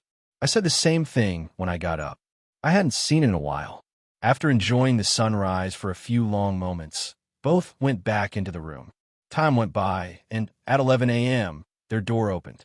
Entering the room was someone with long, unkempt black hair in a black costume with a belt and yellow goggles dangling on their neck, along with a weird scarf that looked like a tangled mess of wrapping. The person spoke with a gruff, tired, and serious voice. "Good morning. Midoriya and Eri, correct?" Izuku answered nervously. Yes. I am Midoriya, and this is Eri. Do you need anything, sir?" The man was about to say something after a second, but was interrupted by a white 3-foot-long mouse, or what looked like one, popping up from behind the person. It spoke with a light and positive voice. "Well, I apologize that it has to be like this, but we'll need quite a bit." It wore a small suit, black pants, and shoes with a white button-up and black pullover. The speaking creature had black, beady eyes with a small scar line by the one eye. If you were wondering, the mouse walked forwards. "I am Nizu, principal of UA, and this is one of the teachers, Eraserhead." "Oh, nice to meet you." "Okay, but wait, what are you going to need from us now?" Izuku spoke with concern. Now, no need to rush anything. After all, what we need is going to be discussed over our little unplanned meeting," said Nizu. Oh, okay then," said Izuku. His face then went serious as he spoke again. "But before we even start, is Eri going to be fine in all of this?" "Oh, quite protective, I see." "Well, don't worry. What we need from you both will be for your benefit in any ways," said Nizu reassuringly. Izuku calmed a bit at the response, and Eri relaxed from behind Izuku. "Okay, if you say so." Nizu then lifted his arms in the air as he spoke cheerily. "Now, let's have some tea while we discuss." Nizu then got a cup of tea from presumably thin air as he then found a seat to place himself on. Aizawa sat, and then Eri and Izuku sat on the bed facing the other two, who had also been handed tea from the kind 3-foot mouse bear. I don't even know really. As it turned out, what Nizu said about it being for their benefit was completely true. It all essentially boiled down to, give us all you know and we'll look after you. Izuku was surprised to hear this offer. In fact, he thought it was too good to be true. "Wait, really? How can I be sure?" "Sure that it's true?" asked the boy. Nizu chuckled at this before speaking up. "I heard you were in the hands of villains from the age of 4, so your anxiety is to be expected. Let me ask you something, Midoriya. Do you know how villains would start their path of evil?" Izuku thought. He honestly wasn't sure, because with the people he's been under for the last decade, he'd honestly just outright ruled out humanizing them. He scratched his head and looked down. I guess not. Well, you see, some start because of power getting to them, feeling they can ignore the rules because they're strong, some because they have been put in dire situations, and then there are the minority between the two, those who are too broken and go insane. As the principal of UA, my occupation has me focused on making heroes. Part of that is preventing villains," stated the small creature. He then spoke up with some cheer. "Our offer is simply to benefit you and society by having less villains and more heroes." Izuku pondered on the Nizu statement. He was still unsure, but the part of his mind that was thankfully still able to develop could see how it made sense. Come to think of it, he would be doomed to enter society without their offer, so he came to the conclusion that he should. Izuku nodded and spoke. "All right, well, if it helps, then I don't mind. As long as Eri will be safe, all will be done so, and it presents me with an opportunity to help you integrate better and add some things to the school I've been wanting to," said Nizu. "I'm guessing you haven't been able to catch up much with society, much while in captivity, correct?" Izuku nodded sheepishly. "Oh, yeah, I haven't really been able to." "Well, it's settled then. You and Eri will be under UA's care. Now I have to go. Eraserhead will now have to collect accounts from both of you. We'll need it for police records and for the healing process. Now time to go do aimless paperwork for several hours. Niza then left them with that. Soon enough, Eraser spoke up. All right, Midoriya, since you're the older one and the closest to Aries' guardian, I'll ask you the questions. Oh, okay. He looked at Eraserhead and readied himself for any questions he thought to expect. All right, so at 4 you were given up by your parents. Can you recall anything strange or relating to it leading up to then? Asked Eraser. Oh, well. Right, so then. I know that after the quirk doctor said I was quirkless, my parents planned to give me up. Leading up to that, I remember my parents talking more about money issues. My dad got angry faster and so on. It was a few months before, I think. That was when he started to after he was home more often. Izuku recounted. It was painful to think about back then, but he had to answer to make sure the hero got all he needed. All right, we already know what we need about the Shai Hasaikai, but about the villains you were with before then, what can you tell me about them? Inquired the hero next. Izuku shuddered, slightly thinking back to then, his right hand moving over his left to cover it and the long scar of warped skin. Well, for what I remember, just a doctor and another man mostly. Dr. Garaki, I think, and then another villain called All for One. I did hear them talk about someone called Tamura Shigaraki. Oh, and the All for One guy can transfer quirks as well. With being there, I found out about Nomas, basically people who go brain dead from quirk overload or something like that. Eraserhead nodded in response. And so that's how you got like how you are now? You were quirkless, and he's the reason you have a quirk? Izuku shook his head. Well, the doctor who diagnosed my quirk was the same one working for All for One. I think he lied. And in the experiments they did, they talked about my quirk. It's just a few quirks my body picked up after so many experiments. He was rubbing his arm while looking down. He could only think of the hundreds of experiments running through his mind. Eraserhead squinted a bit. Right? And what is your quirk? Do you know which ones your body picked up? Well, my quirk has something to do with adaptation. Apparently the wheels in my eyes spin when I adapt. A full cycle. 8 turns means I adapted, but that's all I know. I know the other quirk I have lets me create a blade for my forearm, and that's the only one I really know well enough, but there are more, responded Izuku. Eraser nodded. All right, something to expand on later. With that, a few smaller questions followed. Izuku was worried by the end because of how still Eri was. He wanted to check on her as soon as it was over. All right, I'll be leaving now. One of my students will be making sure you adjust well. You met her yesterday, if I'm correct. The hero then stood up. Wait, you mean Hado? Asked Izuku. Eri did perk up slightly at the mention of the familiar name. Yes.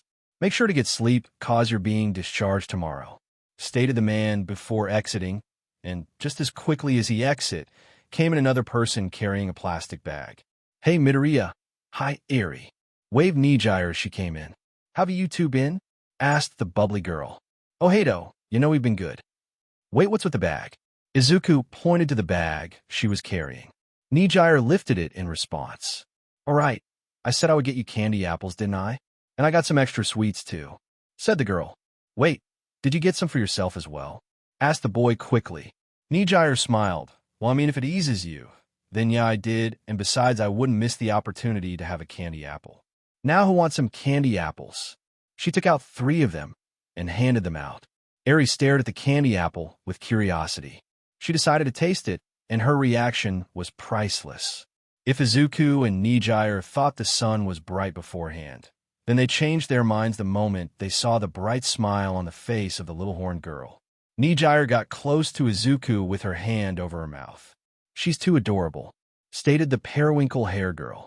Izuku could only nod in agreement before he tasted his. The sweetness gave a nice sensation.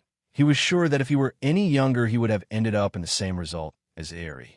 But his calmer reaction ended up being a lighter smile, but one that carried his appreciation with it.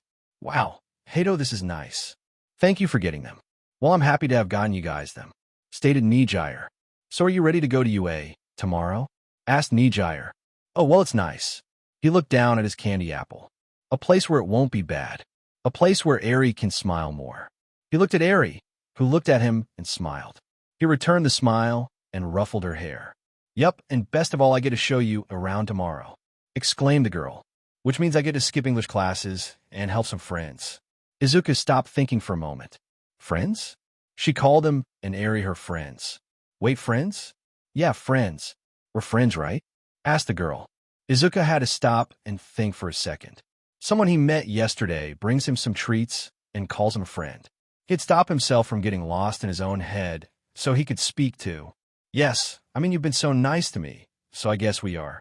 Nijire smiled back at his response. Great. Nijire ended up staying until the sun was getting low. She left, and soon enough it was back to bed. Izuku was happy for how nice everything was going, and for Eri. He looked to see the unburdened smile on Eri's sleeping face. He was happy to see her in such a positive condition. Welp, now all he had to do was wait for tomorrow. He could never really sleep, at least not anymore, so he resigned his night to the only activity he knew, counting the seconds down to dawn, waiting for the chance to enter another chapter. He was ready. Getting out the car, Izuku and Eri stretched a bit as the ride from the hospital was quite the long way from the hospital that morning. They then found themselves looking at UA. The sight was as breathtaking as the passing parks and buildings on their way to the school. The structure stood as 4 columns packed in a square formation, connected by corridors in their middle, all atop a ground level. The overbearing presence of glass made the reflection of the sky all the better. Climbing out the car, Nizu was happy to see the reactions of the two. I see you're enjoying the view of our school. Welcome, you have to be toured around the school campus.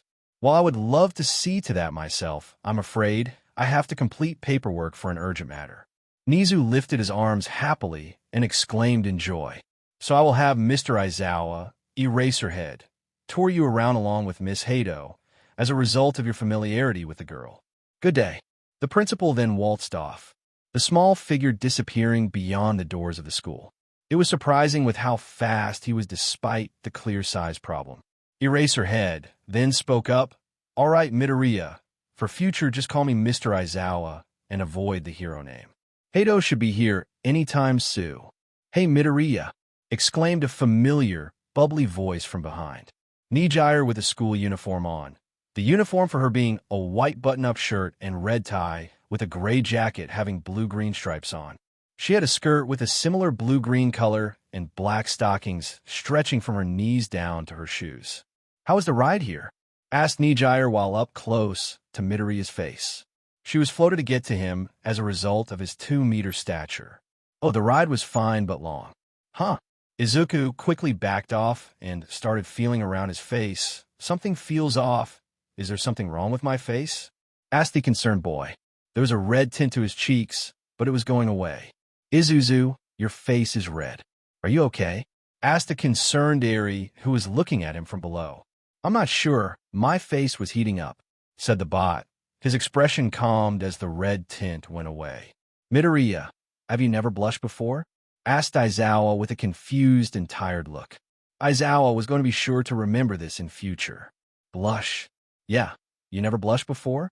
Asked Nijire while landing on the ground, her face having curious scribbled all over it. What's a blush? Oh, you know when vital fluid comes rushing up to your face and you go red and heat up. Never happened before? Is it a bad thing? Asked Eri. No, it's it's not bad. More a neutral thing? Well, Izuku was about to finish his sentence, but Aizawa interrupted. I think we should get to touring, suggested the teacher with a slight agitation. Clearly he needed some beauty sleep. Touring around the facility was going smooth and quiet first, but with Nijire asking so many questions, Izuku also started to ask some as well. Not nearly as many, but there was something to each question in how they came from the boy. So wait, where are we going now? Asked Izuku. Aizawa was now relieved at the fact that he's getting something he can answer without effort. Dorms. Dorms? Inquired Nijire. Since when do we have dorms? Since now, apparently. With Midoriya and Eri being taken in by UA, both are going to need a place to stay. Principal Nizu saw it as an opportunity to introduce dorms, as he needed an excuse to have dorms built, and was honestly waiting for some big event to be the cause, but this one with the 2 younger individuals will suffice. His words, not mine. Nijire started to float and began orbiting Aizawa to ask him questions. Oh, so when do we get to move into them? Will it be comfy? Is there food service? Will Midoriya and Eri be roommates? Aizawa let off a glare, his red eyes glowing and his hair floating slightly. Nijire soon stopped floating and fell onto her button. Ouch! Sensei, was that needed? Asked the girl with an angry pout. Izuku looked at the unfolding event and could only wonder. Quirks. Why did he only notice now that Nijire had these twinkling yellow swirls coming out like waves, and Aizawa's looking at her seemed to make it stop happening? He was about to ask on instinct, but he stopped himself. Eri was also confused on why Nijire fell. She, on the other hand, didn't stop herself. Hey, Doem, why did you fall? Asked the 5-year-old nervously. Nijire smiled and looked at Eri. Oh, that's Mr. Aizawa's quirk. He erases your quirk when he looks at you and decides he's had enough of you having fun. She then stood up. Aizawa glared at the first year at the jab, but was too reserved and tired to really do anything. Anyways, all classes will move in tomorrow. For that reason, lessons will be canceled tomorrow, so you can all get your stuff into the dorms. Since Midoriya and Eri quite literally have nothing but the clothes the school purchased for them, they don't have much to move. Nijire beamed at the idea. Yippee! That means nothing boring, yelled the student in glee. One of Aizawa's eyes twitched at that, clearly irritated. Okay, Hado, I think you can head back to class now. Nijire's smile came to a disappointed frown coupled by a pout. Okay, fine. She started walking, but plastered a smile on her face again as to say goodbye. All right, Midoriya, enjoy. She gave the boy a hug. Oh, you too, Hado. Nijire moved to Eri and said goodbye to her as well before going off. Izuku could only halt in his tracks mentally at what just happened. For some reason it felt weird, and that blush thing was happening, and he wasn't sure whether it felt nice or uncomfortable. Aizawa, being right there, could only think one thought. He's the most oblivious teenager I've ever met. Can't blame him, though. Come, I have to show you to your room. Coming to the dorms, they climbed some stairs and made it to a door. Opening the door, they found a neat room with 2 beds, one bigger than the other. On the wall opposing the door was a large window and balcony. It looked nice. All right, this is where you two will be staying. This is part of the 1A dorm, and as the homeroom teacher of 1A, I'll be here as well. The dorm left of you as you go out. Make yourselves at home. Aizawa then exit the room, leaving the bigger and the smaller to their own. Izuku looked around and found basics. Basics he missed. Before he knew it, he was frantically looking at every millimeter of the room. The empty shelf alone was enough to drive him into a state of nostalgia and sniffing. He nearly forgot how a room should look. The closet as well. It was all just incredibly. He honestly didn't have a word. He only developed his wording so much in captivity. Eriwood was quite busy herself. Naturally, she never knew what the basics of a room should be, but she was awed by everything. She found herself looking at the smaller bed. It was still higher than the one she and Izuku used when they were in the hold of. The very bad people she didn't want to think about. She reached out and touched the bed. Izuku heard a happy hum and turned to see a happy Eri hugging the smaller bed while pushing on it a bit. He smiled with her, the two exchanging a look that made Izuku want to try his bed out. He fell flat on it, and he himself was doing the same as Eri, hugging the bed and feeling the soft mattress. Izuku was on the same boat as Eri, since he basically forgot how to enjoy the softness of an actual bed and not a cold stone floor, or what one could call a bare essentials bed. It was an actual bed whereon he could sleep. If he could sleep, of course. Unfortunately, his quirk and its rapid growth instigated by experimentation caused him losses one could have mistaken as a gain. No need to sleep, but he wanted to and yet couldn't. Similar to the fact he doesn't have to eat anymore, but sometimes he wants to. Thankfully, he can still do that, but it really makes no contribution. He's not even sure of how to feel in his stomach since there's no hunger, but he also never feels saturated. But for now, his current situation could make him forget about that. Isuzu, the bed is so soft, said the soft, happy voice of Eri. I know, responded Izuku. He looked at Eri. Her smile, while small, was still a good one. It made him happy that his decision was taken to get out of the Shai Hasaikai. The Shai Hasiaki. Thinking about it made his mood falter. It made him worry. Did he really deal with them? He could vaguely enough remember what happened with him. He'd lie if it didn't scare him. The pain, yes, but mostly what could happen to Eri. He knows Overhaul was taken by police, but he's still worrying. Looking at his bed, as he got off of it, he walked around a little. He wanted to check the room some more. His sudden unease had him on his toes. So much on his toes that the knocking on the door nearly forced his heart and soul to jump out of his body from shock. The only thing that pulled his nerves back into operation was a voice. A female voice. "Can I come in?" It was unfamiliar. Izuku was tensed. Strangers were still an issue, but he was on UA grounds. Heroes come from here. No need to worry. Izuku nearly forgot how to respond, but he was able to, yes. Opening the door and entering, a woman with long black hair and a smooth face came in. For some reason, the look behind her eyes was nice, but for some reason, his body was feeling uncomfortable, and so he looked at her clothes instead. A pink sweater and long black pants with boots. Hi, said the teen nervously. Eri was standing behind Izuku's leg, looking curiously and timidly. "Oh hey, dear. I'm Namiri Kiyama, pro hero Midnight and teacher at UA. Nice to meet you. I've been put in charge of your personal care, along with the care of the little pumpkin behind you." Speaking of, she bent down a little and looked at Eri. She wore a smile that radiated a warmth.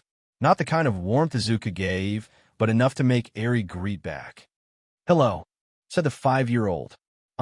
Eri. Nice to meet you, Eri. So, she looked back to Izuku. "You two doing fine?"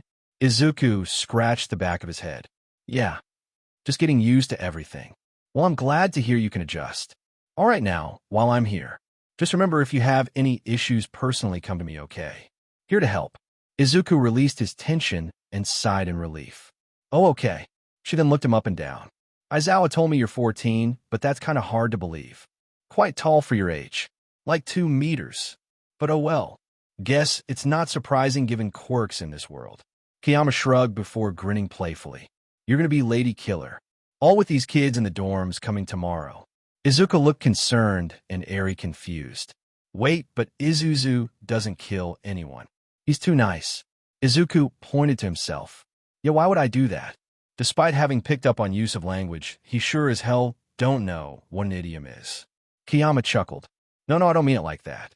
When I say Lady Killer, I mean you'll be getting all the girls." "Oh well. Oh yeah, something I needed to tell you about. Niza want to speak to you privately tomorrow. Will Eri here be okay?" Eri gripped Izuku's leg at the question. Izuku scratched lightly at the side of his jaw.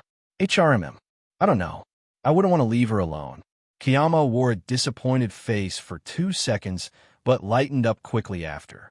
"Well, no worries, I'll tell him. In that time, I'll try getting you two comfy. After all, if I'm going to help you two, I have to make sure you can trust me." What to do?" "Okay, well, when you feel ready, come down later. See you two down there." Kiyama soon exit. Eri and Izuku were kind of unsure. The two didn't know what to do, never really having been told, "when you feel ready." Or, at least Eri hasn't at all, and Izuku not in a decade. "You okay, Eri?" asked Izuku while looking down. "Isuzu, I don't know. Where's Hado?" responded Eri. She was gesturing for Izuku to come to her level. Izuku came down to her level. He knew it all too well. She wanted a hug. Well, probably a home. "She'll be here tomorrow, though. I know as Moo. Oh, I found you too. Hey, Midoriya." "Hi, Eri," interrupted an all too familiarly bubbly voice. Izuku turned to see Nijire. "Oh, hi, Hado, what are you doing here?" "Oh, school ended a bit after we finished the tour. I was gonna bring my other 2 friends, but they're in a rush." She looked down slightly while sighing. "So they went home." But she perked up again. "I could be here for an hour or 2. I wanted to make sure you two like your dorm." "Oh, thank you, Hado. I'm happy you came then." "No problem. Anyways, come, we're gonna do something fun." "What are we gonna go do?" "Midnight wants us to play some board games. Get friendly mostly. Now let's go." Nijire rushed her way downstairs. Izuku looked at Eri. "Well, come. I think she'll help make it more comfortable." Eri looked back. Okay." They went downstairs. A board put on a table in the lounge area. "Nothing like some good heroes and villains," said Midnight as she emptied the pieces. She looked at Izuku and Eri entering. "Oh, hey, you two. Come sit on the couch." The two made their way to the couch being pointed at. Eri would have kept herself busy with jumping a bit on the couch. It was bouncy, very bouncy, but her nervousness in the presence of a stranger was keeping her from doing so. So do you know how to play? Asked Nijire. No, I don't even know what game this is. Let alone Eri. Stated Izuku. Or I should have thought of that. Well, seeing as that's how it is. Let me do the work. Said Kiyama. So have you got anything on Midoriya? Asked Aizawa. Yes, I researched on Izuku Midoriya. I narrowed it down to quirkless registration. Not much was needed afterwards. Said Nizu. Unfortunately, though, I can only identify his mother, Inko, Midoriya. His father was presumed missing quite a while ago. Around a year after Izuku Midoriya was started on his unfortunate life path. Damn it. So where does this Inko Midoriya live? Well, my research entails she resides in the home of another family under the name of Bakugo. All right. So when do we meet up with them? We'll give it some time and go in a few months or so. If my guess is correct, I would say the mother might want to meet him immediately. If you say so, erase her head. So much for a game. Stated Izuku. They played the game for an hour, 5 minutes, and 10 seconds before it mostly stopped. Somehow in said hour and 5 minutes, Eri had ended up being pampered and squeezed with affection for both Nijire and Kiyama, but mostly Kiyama. The woman was really going all in with the hugs. Hey, you okay, Midoriya? Asked Nijire. Yeah. Just shocked is all. Eri's not complaining about the affection much. I don't mind. It's just whenever she's close to someone else, I feel like I have to protect her. Puts me on edge. It puts me on edge is all. Well, don't worry. Midnight's sure to make sure Eri is fine. Yep. This little pumpkin will be so nice to look after. Said Kiyama. Oh, okay. Said Izuku. So wait, you said Nizu wants to speak to me tomorrow? Yes. The little guy wants to discuss some things about your future and some other things about education and yada yada. Oh, okay. So, Heido, how's it going for first year? It's going fine, but I'm nearly done and going into second year. It's going to be so much harder, though. Provisional license this, work studies that. All in second year. Responded Nijire. Provisional license and work study? Oh, you don't know. Right, said Midnight. Well, the provisional hero license is a license to do hero work within part of the country you got it. Work studies are like internships, but when the student is taken as a sidekick.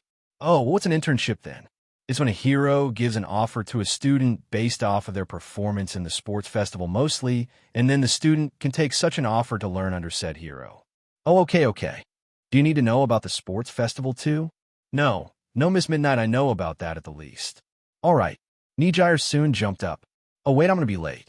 Sorry about this, but I have to go home now. Bye. And before anyone else could say bye, Nijire was gone. Oh, well, that was energetic. That's how she is. Better than she was at the beginning of the year, at least. Said Kiyama. Wait, what happened in the beginning of the year? Well, she was honestly quite depressed and sad. Thankfully, her friends got her to show her really colorful side. Transformative, I'll tell you that much. Not my position to tell you why, but considering how she is, you could ask her, and she'll tell you. Oh, wow. Well, it's good, then, that it's her happy side showing. Anyways, I think it's best you two head to bed. Waiting outside the door to the principal's office was Izuku. He was somewhat nervous about whatever Nizu wanted to speak to him about. Fidgeting, glancing around. All signs of nervousness he never thought would resurface after so many years. He didn't know why they were, considering he's had a lot worse.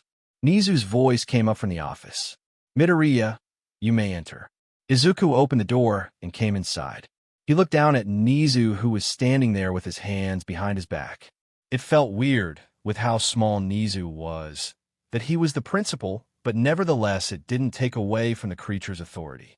So you wanted to speak to me, sir? Yes. Come sit down and grab a cup of tea. We have quite the discussion to have. Nizu turned and went to his desk, sitting and picking up his own teacup to drink from it. Izuku quietly sat on the chair on the other side of the table. So, I bet you were wondering as to what this discussion will be about? Yeah, I was wondering about that. Izuku rubbed the back of his head. Nizu took a sip of his tea before responding. My, it seems you are quite nervous. My apologies if it does rattle your nerves, but be assured it's not anything bad. Just impactful, rather. Our discussion will be about your future. Izuku was not relieved by any of the words Nizu just spoke, but his focus was at least on something else. His future? He wondered about what it would be on specifically. Okay, So what about then future then? Oh, well, I mean your future at UA and beyond. Simply put, what you'll want to do in life. Due to you being put under UA, and therefore me, it is my duty to ensure your future. First of all, reclamation. Reclamation? Asked Izuku. He barely knew that word, and let alone what it was referring to. By your tone, I can see you're more confused than you should be. He put his teacup down. To put it simply, you're going to have to catch up with what you need to know at your age. I admire how your use of language has developed despite your captivity, but there is still a lot to learn. Not to mention other things you will need to develop, which you haven't been able to for a long time. Mathematics, science, and current events. Law, and so on and so forth. I hope that explains it. Izuku nodded at the explanation. Oh, thank you for that, sir. So how will that happen? Simple. Cheer the mouse, bear, dog. Lord, I give up on trying. You're in a school after all, which means that you are in the hands of those who can teach. Like me, I will handle most of the work with leading all logical subjects. Wait, are you sure? I don't want to burden you. I can see being a principal is kind of hard to keep going. Izuku was worried but thankful. Worried about how much Nizu wanted to give, but thankful about it. Nizu chuckled at that. Oh, nonsense. It will barely add to my workload. I fully insist, as the other teachers have quite the burden with the academic year coming to an end. Izuku gulped. Are you sure, Mr. Principal? I don't want to add too much. While I applaud your care, I have to add that it's simply my duty and my want as well. Oh, well then I guess you have to then. But why do you want to, sir? Thank you for it. But why though, sir? Well, simply put, I know your situation all too well. I doubt you are aware of my past. No, sir, I'm not aware of it, said Izuku. He rubbed the back of his neck. What did Nizu mean by knowing about his situation all too well? If he had to guess, though, with how it was going, it had to do with something with cruel experiments, maybe. Well, you see, I'm a rare case of when an animal develops a quirk. My quirk being high specs, where I have enhanced thinking capabilities. Unfortunately, with cases like mine being so rare, I was taken into experimentation.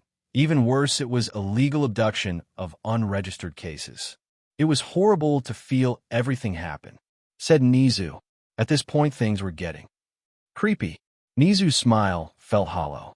Izuku couldn't blame Nizu, though, since he had no better. It's just with how Nizu spoke, it was like insanity itself was hanging by a thread with something deeper than that on the brink of appearing. Not to mention the fact it still affects me today. Nizu's voice turned somewhat shaky, the animal lightly running a paw down the scar on his face. And then without any warning or reason, the atmosphere of the room went from tense to unknotted and loose with Nizu's following input. So it's safe to say I know how to help. So along with logical classes, I'll be helping with mental exercise as well. Now, to the second part of this. He took a long sip from his cup. Izuku had to gather his bearings. He felt sorry for the small principal and could really catch the feelings of empathy with his own situation. What Izuku couldn't explain, though, was the difference. Izuku came out of it all with some resemblance of sanity. He thought so at least, while Nizu was out here barely hanging by the thread. He wasn't sure if he wanted to dig deeper, so he could understand Nizu more, or if he should just stop himself before he himself went insane. Nevertheless, his discussion must now go on. So what's the second part about, sir? Well, you see, you will need to decide on what you will become in the future. After all, you have to go into society. So deciding on your career is important. I want to give you a month to decide on your path, and then any specifics will be dealt with along the way. Nizu sipped some more tea. How much does he have? No clue. Izuku furrowed his brows slightly. His career. He honestly forgot about what he would want to spend the rest of his life on. Looking down in thought with a hand to his chin, Izuku was starting to form his answer. You do not have to decide right now. Making decisions like this on the sport wouldn't be fair of me, Midoriya. No, answered Izuku firmly. He wasn't rude, but rather determined. I know what I want to do. Sorry, was that too rude? Nizu's smile widened at the words of the teen. No, not completely anyways. Do continue, though. He sipped some tea. Okay. Well, you see, from when I was 3, I got attached to heroes. Like super attached. Mostly because of All Might. I can still vaguely remember his debut. It was amazing, seeing how he saved so many. With a smile. But not just that. I want to make a difference in the world, One where my situation and yours will never happen anymore, so that no one else has to bear that pain ever again. Izuku's voice was a gentle but determined one, the fire of his soul burning with a passion that radiated from the smile he was carrying, and one where Eri can be safe. Nizu raised a brow. He was honestly surprised. On the one hand, it was appealing and just. Izuku was seeking to rid others of pain he knew so well, that extending to Nizu himself. On the other hand, it was dangerous, and it's sometimes gruesome. He could see that Izuku had gone through a lot. To go into something like this, which might bring back certain memories that could make it difficult or impossible. This was enough for him to not only put his tea down, but to move it aside. Truly significant. His face was neutral, but his tone was serious. Midoriya, are you sure? Izuku looked at Nizu, clearly showing his answer that words would only confirm. Yes, I know what I want to be. Even though hero work will bring your mind back to horrors from your past. Izuku hesitated for a moment where every cut, every rip, every burst, every shatter and burn came to present itself in his mind. But that was a moment gone by, and one he would only want to work past. His gaze straightening and determination showing. He answered, I am 100% sure, sir. Nizu flared a smile, one he never thought he would. Whether it be from his past or his insanity, Nizu could see the changes in society in one boy. He didn't know why, but he wasn't going to ponder about it more. His decision was made up the second he saw the hesitation get pushed aside. Standing up, on his chair obviously, he reached out with a paw. Izuku looked at the paw, his own hand going outwards to meet the paw with a firm grip. A handshake between the two, an agreement resting upon it, and the growing fruits of it making way to grow under it. And by the way, Midoriya, bear, mouse, dog thing, damn it, why do I even do this anymore? Then again, it's only like the third or second time I'm doing it, so maybe I should reserve it for later. Are you sure, sir, Nizu? Asked the boy. Yes, your determination has moved me, to say the least. But one last thing. Yes, sir, I mean Nizu. You see, when we got you to the hospital after the Shai Hasaikai raid, there was some vital fluid taken, as to study your quirk, because the eyewitness testimonies of pro-heroes at the scene were interesting, to say the least. Your quirk factor was unfortunately impossible to read on, so the specifics of your quirk lay out of our reach, and such information is important for becoming a pro-hero, to the best of your capabilities. Cheered Nizu. He smiled hopefully. Midoriya, I know you have gone through quite a bit as a result of your quirk, but you will have to overcome that past, and as a result of your dream in being a hero, you will have to work with your quirk to understand it. I know your answer, but I will warn you that it will not be easy considering how we will have to come to understand it. All right, well, I'll keep that in mind. Good. I cannot wait to see how this goes for not only you, but me as well. Turns out, Izuku got to see quite clearly. Izuku decided on his own that he would want to start immediately with such classes. If not for his passion and refusal to give up, Izuku would have taken this choice back. But why though? Simple one-word answer. Nizu. The little guy was astounded by Izuku's learning capabilities. To Izuku's horror, of course, having just reached multiplication and division within 2 days. It was impressive considering what the captivity would have done to anyone else, and the fact that the last time Midoriya was actually taught math was at 4 with apples up to the number 20. Fantastic now, he was doing literal mental torture with 10-digit numbers. How'd he come by this jump? No clue. Maybe it was the developed mind of a 14-year-old, or it was Nizu himself. Because after day 1, Nizu quickly shot it up for Midoriya's first performance on day 1. Thankfully, Nizu did slow down a bit once they got to 10 digits, so Izuku did not have to deal with the next step Nizu was constantly going on about. But in all of this, there was hope. In 2 forms. Eri, who felt like his pride and joy because of how well she was complimented on her behavior, which Izuku taught her over the 2 years of knowing her, and in the form of his friend, Nijire. One had moved in 2 days ago, and with them, there Izuku got to know about his friend more, and her friends as well. Midoriya, cheered the rapidly approaching voice of Nijire. Oh hey Hado. Crash. Unforeseen excitement led to an unfortunate collision. Oh sorry Midoriya, but I really needed to show you my 2 friends. Nijire got off of Izuku and stood while bouncing up and down. No worries, I guess. He got up and dusted himself off. Then came a voice from one end of the hall by the stairs.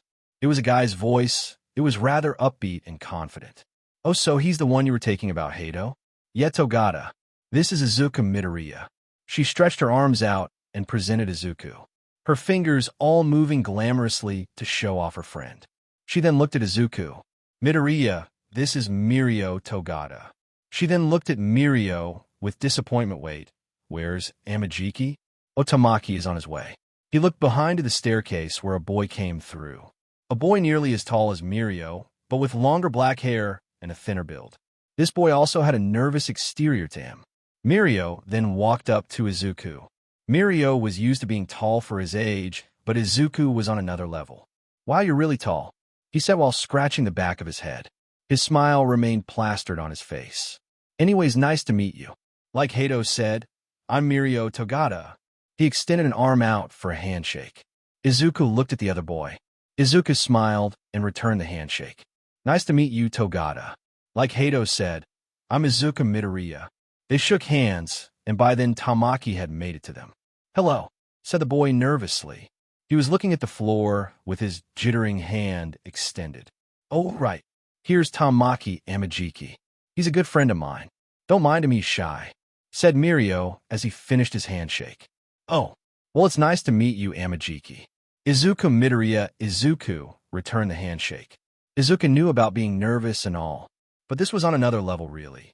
Oh, yeah, nice to meet you, Midoriya. Izuku was sure the boy could warm up eventually, and from his interactions since then, the two have been nice. It's a shame they were now doing work studies. Apparently, they went into year 2 of their UA careers, and instead of holiday, they immediately got thrown into work studies, so he rarely got to see them much now. Then again, even if they were here, he might not have gotten a lot of free time to speak to them anyways, because of all the mathematics work. The sums by themselves weren't an issue, but their sheer number was, and unlucky Izuku still had another class to go to later, research studies. With Izuku having been in captivity for so long, he was required to learn how to research. He didn't mind it, since he was eager to catch up on world events. What was not making him eager, though, was the prospect of doing math tomorrow. Midoriya, you need a rest, said Aizawa from behind the couch. Oh wait, it's bedtime already? Okay, asked the boy. 2 hours past bedtime. I know you don't sleep and that you're eager to research. But Eri is going to need company. I don't know why we keep her bed around, considering she just climbs into yours, said Aizawa. The research study class was brief, with Izuku picking up basic computer use etiquette quite quickly. It had been 5 hours since Izuku was handed his own laptop to research with. Said device had an account monitored by Aizawa, and search history was already its own novel in sheer length. The storage of the computer was also monitored and several notepad drafts about heroes.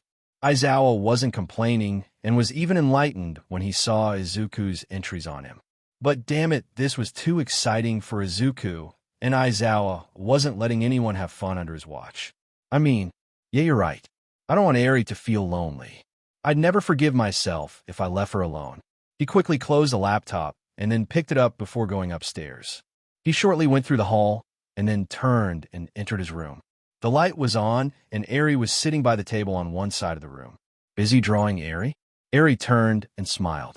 She got off of her chair and ran to him with the paper in, her hands flapping from the action. Izuzu, Izuzu, look, said Eri. He was jumping up and down while holding the paper up for him to take. Izuku smiled and took the picture. He looked at it and saw the white A4 page had a stick picture of himself, holding hand with Eri with the words hero written next to him. He stared. He knew Eri saw him as her hero, but the drawn representation was nice. It was nice to see that she drew it just for him. He then focused on Eri. Eri was anticipating Izuku's response. She spent what felt like forever on that drawing. What she did not expect, however, was Izuku swooping her up into a hug within 0.2 seconds. She did not mind, however, and just took the hug. It's brilliant, Eri. He then put her down and then put the picture on a table. Okay, come, it's bedtime. She made a disappointed face, but then went back to normal shortly after and climbed onto her bed. Oh, you're sleeping on your bed this time, Eri? Yup, exclaimed Eri. I want to be brave, so you won't have to worry about me, said the 5-year-old enthusiastically. She had a determined yet soft smile. She carried. Izuku chuckled and then pat Eri's head. Okay, Eri. You know what? If you're able to do that for tonight, then we'll go get some candy apples tomorrow. Really, Izuzu? Don't you think we should wait a bit before then, Nizu? Asked Eraserhead. Yes, Aizawa. I am very sure. If we don't, then I fear the poor boy will stagnate or backtrack, responded Nizu. Eraser sighed, inhaled, then sighed again before answering. Okay, let's get this over with. Izuku Midoriya, lately known for existing, breathing, I think, being curious, adapting, and not sleeping, was currently doing all of the above. The young teen was sitting in the common room of the dorm building he was used to by now, with his laptop on the coffee table by the couch. Only that instead of being on the couch, he was on the floor due to his height and the shortness of the small table. What was he doing? Simple, he was researching like he had been for the past, while ever since he got access to the internet. Heroes, events before and after his unfortunate journey started, and so forth. It was intoxicating for him, to the most part, since he had spent around a whole decade as a lab rat. It definitely gave him a lot to go over, to the point that he forgot about the time. Midoriya, you were supposed to be outside a minute ago. 20 minutes off your research time. Came the gruffy voice, a typically tired Aizawa. Izuku looked at the time and immediately closed the laptop and went to Aizawa, while bowing like a gas station inflatable in the middle of a breakdance. Sorry, Sensei. I lost track of time. I could tell. Now hurry up. Combat training isn't going to do itself. All right, combat training. For around a week, Izuku had now been doing combat training. This was a part of, from what he was told, a special program for him that essentially catered for his hero training in order to get accepted into UA instead of needing to do the entrance exams. Izuku had spent the first time getting hit like a wall, receiving a strong wind, since he didn't want to hit Aizawa, and Aizawa couldn't exactly topple him. After that, though, it was all about needing to land a hit on an evading Aizawa for the sake of combat techniques. And for today, Izuku had an idea. 3, 2, 1, go! When Aizawa. Before the poor pro hero could even process his thoughts, Izuku had grown an arm blade from the one forearm and cleaved the entirety of his other arm off by the shoulder, and then threw it at Aizawa. The hero dodged. The move was unorthodox, he could give Izuku that, but it was still easy to Eva. Slap. And the next thing he knew, a strong slap cut him off. He looked to his left, which was where it came from. He saw the same arm Izuku threw in the position of giving a slap before it fell down. He looked at Izuku, who was casual about it. His arm grew back, and he gave a thumbs up with it. But something was off, and he had to make completely sure that it wasn't a sign of something bad. Aizawa, what's wrong? That's what I'm going to find out. Izuku was weirded out. Aizawa was dragging him to the infirmary for some reason. It wasn't like he was hurt or ill. They made it to the UA infirmary, where Recovery Girl was waiting. Aizawa, are you 100% sure? Asked Recovery Girl seriously. Yes. Now get him checked up. Wait, what's wrong? Asked Izuku, who was led to a chair to sit on. Recovery Girl using some different things to move around and to reach his height. Midoriya, don't tell me you didn't notice. Notice what Aizawa-sensei? Your vital fluid. When you cleave your arm off, it was just bright red fluid. No pressure as it came out. Usually arterial bleeding would take place, and it would be coming out like it was a water gun. Oh, wait, you're right. But how's that an issue?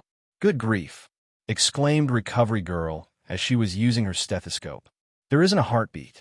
The monitor isn't giving anything either. It's just a flat line and no blood pressure at all. Wait, what? Exclaimed Aizawa, who was at this point in justified concern. What do you mean I don't have anything? Asked Izuku.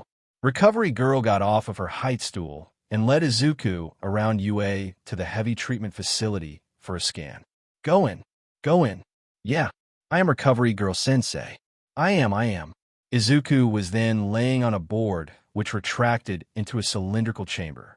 After what felt like a whole forever of tests, Aizawa and Recovery Girl had calmed down, and Izuku had gotten more and more curious over time. Nizu had also joined them and went over the results. Well, Midoriya, I'd say you've got quite the results here. No heart pumping because there's now just a dead muscle, no stomach, not much else in terms of organs besides something akin to lungs and a reproduction system. Said Nizu. Wait, really? But how? It's not like. Maybe my quirk has something to do with it. Well, that is the precise reason. Your other organs are no longer needed, and well, your brain is essentially your entire body. Notably, the cells are weaker, so you still have your normal thinking capacity. All because of the mixture of quirks. Your body seems to be nearly self-sufficient. All you need is the slightest presence of any air or other fluid by you to survive. Remarkable, to be honest. Wait, really? Hold up. Does that mean vital organs are no longer vital organs? Most likely not. I would maybe point toward your entire body as one multifunctional organ. Also, speaking of quirks, Midoriya, I need you to come to my office when you're finished with the checkup. Izuka nodded and bowed right. I will, Nizu. The principal left the room. Recovery Girl then spoke after Nizu was out the room. Midoriya, while I want to be fully sure you will be fine, I want you to come for checkups anytime something strange happens. Actually, maybe come for daily checkups for 2 weeks, just in case. Oh, sure. I will. Can I go now? Yes. You may go now. Just be careful, young man. I'll be giving you a treat, but I'm sure your body won't take it, considering the lack of a stomach. Right? Well, enjoy your day, then Recovery Girl.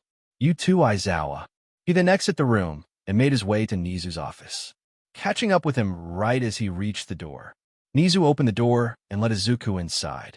He walked in and closed the door. Izuku went ahead and sat on the chair he usually sat in when it came to office visits as he waited. Nizu then started speaking. Midoriya, may I ask how it feels for you to look back at the past? Oh well, it's not as bad now. The nasty stuff is still difficult, though. It's getting better with how you've been helping me, though, Nizu, sir. Nizu made his way to his seat. Well, I'm happy to hear that then, Midoriya. Now you may be wondering why I called you here. Yeah, does it have anything to do with my past? Of course it does. You see, Midoriya, to even live a good life, the past has to be overcome. No less if you want to be a hero, and unfortunately, that past involve a lot of quirk-related topics, which are topics you need to know in order to perform well. You have to understand your quirk and study how it works. You have to experiment. Izuku shuddered slightly at the word. It was almost synonymous with torture to him, and I need to work towards breaking more of my comfort zone's barrier so that I can learn more about my quirk. Precisely. That will involve getting past scars, and thankfully you've begun with that, Midoriya. You should remember what you were told about your scars. Yeah, like you said, the reason I still have scars is because of my mental blocks. Exactly. Your body has gone through so many processes of healing, and you've even made yourself a new body. So any physical scars from before should have disappeared, but they came back with you either way. The only way to get rid of them is by moving past what haunts you, like how you have been for the last stretch of time. I'm sure you have noticed that some of these scars have up and gone overnight, correct? Yes, they have. I have moved past the minor ones. Some are more difficult to get by, though. Izuku looked to his left hand. The resemblance of a scar running over his hand looked as fresh as it did years ago. Nizu noticed Izuku's focus shifting. He knew it was to his left hand with all of the therapy sessions he had with Izuku already. I can tell. It still bothers you? Yup. It's just that it's still burned into my memory how I got it. What it looked and felt like. Well, then it's still something we can work on. My next question is, what about your parents? My parents. He looked down and sighed deeply. I haven't given it much thought, to be honest, Nizu. Well, Midoriya, is it something you're willing to move on from? After all, you said you can see your parents never meant to have your life spiral down like it did. I did. I said that they thought it'd have been better for me and would have saved me the pain. It's just I still don't know how to move on from it. Well, Izuku gently cocked an eyebrow. Vine Boom SFX. I have to. Meet them, Nizu exclaimed with his short arms raised. And I have everything ready. Dead silent. Izuku looked off into nothing as the thought hit him like a freight train. If he still had any beating heart, it would have exploded. His parents? See them? What would happen? What if they get scared at seeing him? What if they get heart attacks? What if they get several at once? Nizu was looking at the silent boy. He chuckled. Right. My apologies for being so sudden on you, Midoriya. And before I mislead you, you have to know that your father is unfortunately missing. Izuku snapped back to reality as he heard Nizu. Wait, what? Well, your father seemed to go missing quite a few years back.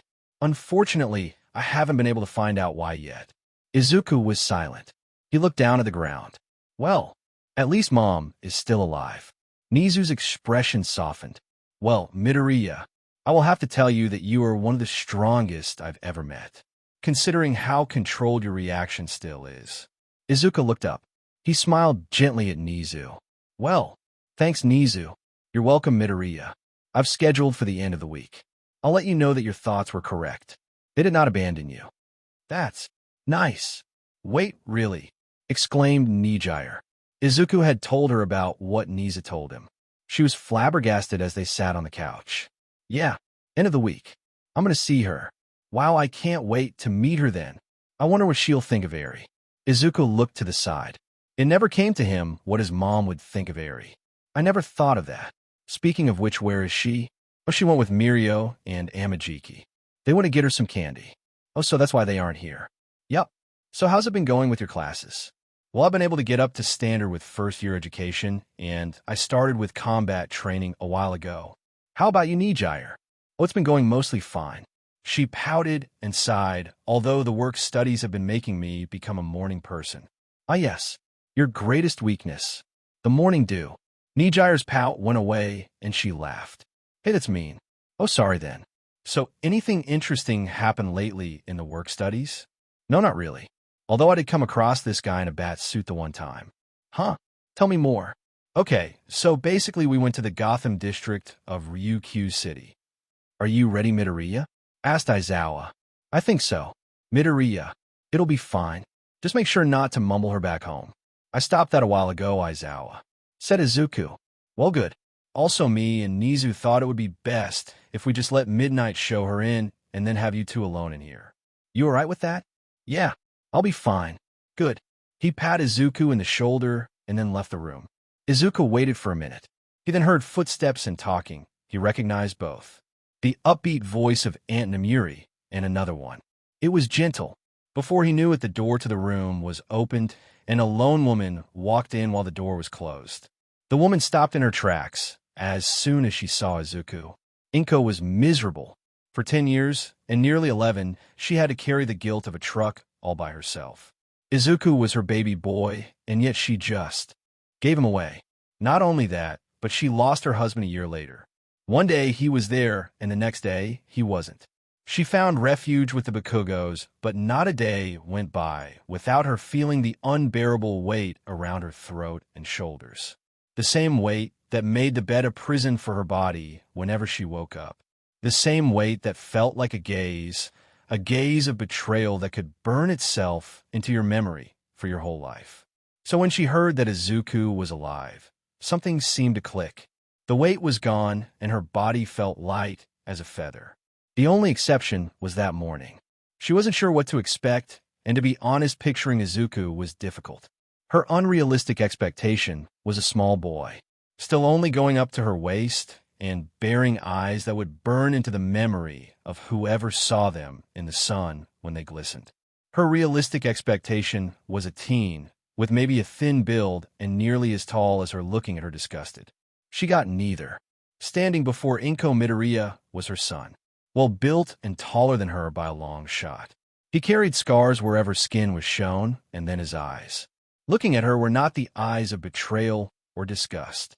They were the same golden chakra wheels and green rings she associated with that day, but they carried a different emotion. Overwhelming joy. Izuku was looking face to face with his mother. He didn't know what he had expected his mother to look like after all those years. She looked nearly the same, albeit slightly heavier in some places, but she was still the same. Green hair and gentle eyes that told anyone seeing them that everything would have ended up just fine. And they did. For an hour per second, the two stood in silence, until one broke the veil. Izuku. The women's eyes started to water. They collected as she started to walk forward. Mom? Asked the deep voice of Izuku. Inko nearly stopped. His voice was so much deeper, but she could still hear it. The voice that asked her for Katsudon the one day and then cats it on the next. Izuku. The women dashed to Izuku and nearly toppled the tower with her hug. My baby boy, you've grown so handsome. And then came the waterworks. Type. HM. Yeah. Okay. Type. I wonder if he'll say yes. Midoriya, we have more training.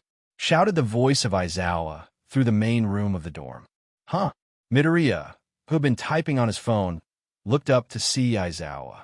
Oh, morning, Aizawa. Sorry, lost track of time. Izuku quickly got up and turned his phone off to put it aside. Strangely, this had been happening more often. In Izuku's time that he spent as a lab rat, he could remember and count the seconds he spent staring at a wall after the first year.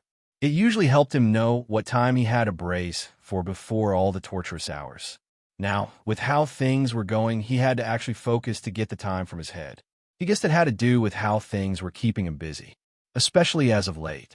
Walking out the building and out to the training grounds, Izuku was focused on something. He spoke up as he went with Aizawa. Hey, Aizawa. Sir, so my mom has been asking over the phone if I could go out somewhere. HM, and you want to go with her? Well, honestly, I have no clue.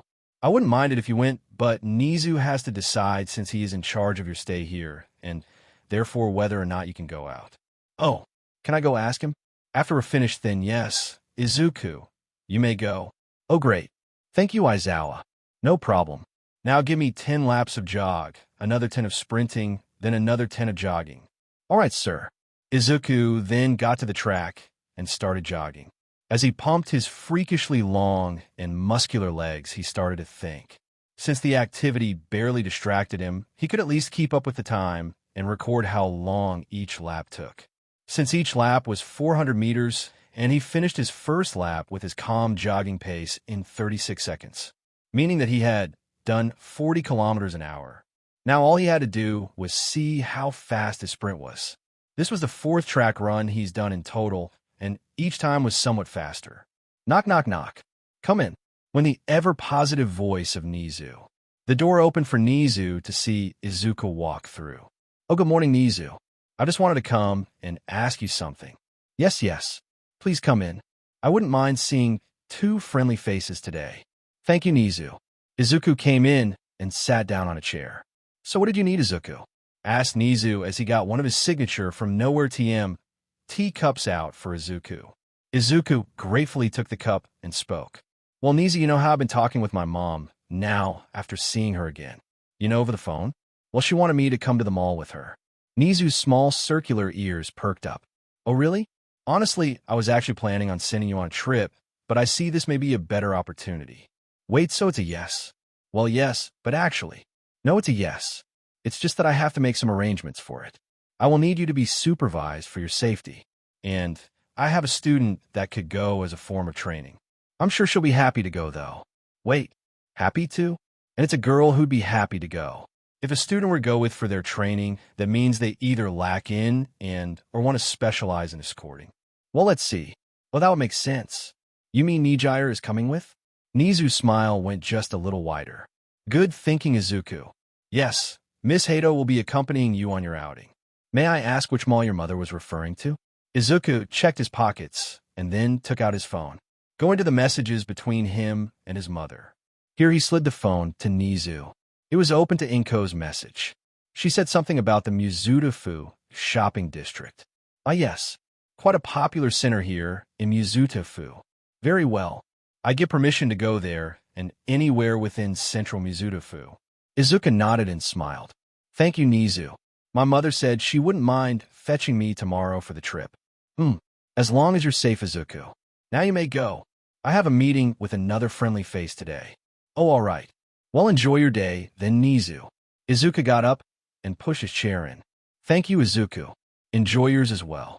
With that, Izuku left Nizu's office and walked to the door.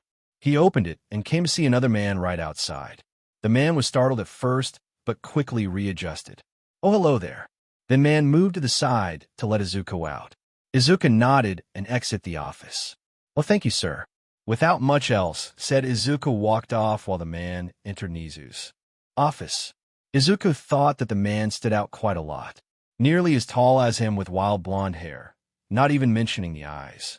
The bony figure of the man was complemented by half-living eyes, where the only sort of livelihood was carried in the blue irises. He put it behind him, though, and just walked off. Entering Nizu's office, Tashinori was half bewildered. He wasn't sure if whoever he just saw was a child or a full-grown man. Being that large and muscular wasn't so odd considering what quirks could do, but there was something odd about how that young man, or just man, carried himself. It was odd, but that wasn't his main focus. His eyes raised from the floor to Nizu. He had something to talk to Nizu about. "Come on, Izuku. Let's go. Your mother won't just appear," exclaimed the ever-so-excited Nijire, who was dragging Izuku to the front gates. "Nijire, it's a short walk. Why are we rushing it?" "Simple. We're going out to have fun, of course." The blue wave battery then sped up. When they got to the gate, it was clear to see that Nijire wasn't the only excited person there that day. "Izuku, my baby."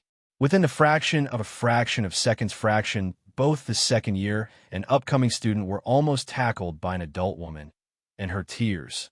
If it weren't for Izuku being such a big person with a habit of readying himself being his first instinct, he probably would have fallen. "Hey, Emo. Hi, Mrs. Midoriya. Nice to see you again." Well, there went Nijire and stole half of his words. At least it calmed Inko down enough. The older Midoriya looked at the young girl. Izuku knew they got acquainted over his calls with his mother, although it strangely felt like they were plotting half the time. Izuku was sure it just ended up being his nerves, but nevertheless he let go of both. "So on we go." "Oh, Izuku, my broccoli boy." Izuku froze up. He looked up to the not new, but recognizable voice. He saw a blonde, spiky-haired woman with red eyes. It was Mrs. Bakugo. She too rushed into the group hug. "My little munchkin, I waited so long. When I heard Inko's baby boy was back, I couldn't wait to see you again." "Huh? Oh, hi, Mrs. Bakugo. Nice to see you again." Once everyone calmed down and backed up a bit, Mitsuki Bakugo spoke up first. "So, Inko, you weren't kidding when you said he grew. No wonder he has a lovely gal following him around." "A what?" Izuku's head drooped in confusion. He heard a squeak from Nijire, who was kind of red. In his time back in society, Izuku had to learn social cues, and he was sure Nijire was embarrassed. Midnight usually tried to teach him all about that kind of body language, but, well, yeah, he didn't get a thing from the lessons. Mitsuki chuckled and just waved her hand a bit. "So I think it's time for us to go. After you and... Hey, where is this little brat?" Mitsuki looked around her before gazing back to Izuku. "Sorry for being so rude, Izuki. Let me just go get him." "Why, you little... Katsuki." Mitsuki stormed off. "Kakin?" Izuku's eyes widened. He looked at Mitsuki as she went around a wall. Was Kakin really there? He hadn't seen him in so long. Just then, from around the corner, Izuku heard a soft but rough voice. There was a similar feel to it, but there was no longer a bite to it. "Give me a break, old hag." As these words were said, someone rounded the corner. Izuku stopped dead in his tracks. There his friend was. Basically no different from the day he first saw him. Hair still as blonde and explosively spiky. His posture still pocketed. Only difference? The eyes. And the voice. Both teens stood there silently. There they were. Either grown up, sure one more than the other, but they had their own lives in their eyes. Izuku opened his mouth to speak. "So. Oh, sorry, you can. No need, man. You can. But you wanted to say something. It's cool." Well, that was awkward. The two guys were being watched closely by the girl and two other women. They were clearly invested in the situation, while one was actually disappointed. "Oh, come on, you two. Like 9 years, and all that happens is this." Geez. Suddenly, just like that, Bakugo's eyes had a fire kindle in them. "Shut Usagi." "Well, that was interesting," said Nijire. She was eyeing a few things up in a candy store they stopped in. Bakugo was following Nijire and Izuku around. Since he was around their age and experienced in the area, he suggested places to go. What was interesting, princess bubblegum flavor. You and Izuku. That was so anticlimactic. I'm happy no one cried, but she unintentionally started floating. The circling waves of energy lifting her up. Is it a guy thing? I've seen guys do it a lot. Yeah, so what? Guys don't have to be dramatic about things. There was a bit of a bite in his words, right? Back me up here. I wouldn't know. Oh no. Right? Yup, that makes my bag finished. Aren't you taking any Bakugo? No, I'm trying to work out to be a hero, damn it. Who do I look like? Fat gum? Bakugo sighed and looked to his old friend. To be honest, Bakugo had to keep reminding himself that that person was Izuku. That's a point at least. Just bigger with a tragic backstory. Aren't you taking anything? I can't. Eat so. Izuku scratched his head a bit. You can't? Yeah, that's something from his quirk. Nijire chimed in. Now floating like a bubble in the air, or quirks. But basically he doesn't need to eat or anything. Yep, basically. Izuku added. Uh-huh. So you're gonna tell me about that, or what? Bakugo said as they started walking to the counter. About? Your quirk. Or quirks, as the airhead said. What's up with that? Right. So the guy who initially took me could transfer quirks, and because of how my own quirk couldn't be taken, he ended up using me for experiments. Some sticked. I see. Were they? Curiously looked up at his side. Well, the ones I know I have. Something that makes arm blades. Regeneration. Something to do with singular cell life. Basically, you can shred me to bits and I'd live. Wasn't fun. And, hold up. Wasn't fun. Now what the hell happened? Bakugo turned his face to Izuku. I am like a hawk. Some Yakuza boss with a strong quirk basically made him blow up. Nijire popped in. Although she seemed just as intense as Bakugo, only lacking the curiosity, horrible guy. Would never recommend. He what? Izuku winced slightly, yeah, as Nijire said. I basically got shredded. Would have been worse if I didn't have my quirk. Bakugo's intense stare simmered down before he asked. And what quirk is that? My adaptation quirk. The one that gives me these eyes. The reason I've been able to live for this long, he looked down at his hands, basically with enough exposure to something my body can create a countermeasure to something threatening it. Back in the place where the quirk transferring guy was. All for one. He gave me so many quirks that at a point I was almost going brain dead. This quirk kept me from folding in though. Bakugo's mouth was slightly open. He was definitely in shock. I thought I had it rough, he thought. If he had to be earnest. Bakugo, no matter how much he considered the hypocrisy of it, thought his life had been hard. His friend, Izuku, disappeared, and he only found out a year later that it was cause that friend's parents sold him. Bakugo took a long time to hear out and forgive Inko cause of that. After that, Bakugo felt the need to carry the dreams of two people on his back. He wanted to be strong enough to become double what the number one was, and in the process he pressured himself too much. His friends dropped like flies from his side, all because they couldn't keep up, and the only one Bakugo thought that could was gone. Now he was still processing it. After he had heard that Izuku was found, he had to sit and rethink his entire journey. Interesting. So I guess the entrance exams will be a piece of cake for you then? I actually won't need to. What the hell was that? Everyone please stay back, shouted a hero. No one get close. Isn't that kid a trainee? Said kid was a blueberry coat of hair flying around the crumbling area, called Nijire Hado. She propelled herself around the source of everyone's turmoil, a big gross sludge monster holding someone hostage. Come on, Nijire, think of something. She told herself there has to be a way through. Nijire was trying to avoid the solid shards of air being thrown at her. That's right, solid air. She never knew someone's quirk could do that. Up until said person seemed to be taken hostage by a sludge villain. Just when she was enjoying her candy shopping with Izuku and his friend, but he wasn't so friendly to her. Whoa. Nijire ducked under an especially large piece that was hurled at her and then upped her wave output to shatter a piece thrown at her before she kept moving. She did a quick look around and saw a minor hero get checked by a solid air wall. If only there wasn't a hostage, then she could have just used her waves to keep the villain in check. Oh wait, that'll work. She suddenly stopped, powered up her feet before jetting forward. This caught the villain by surprise.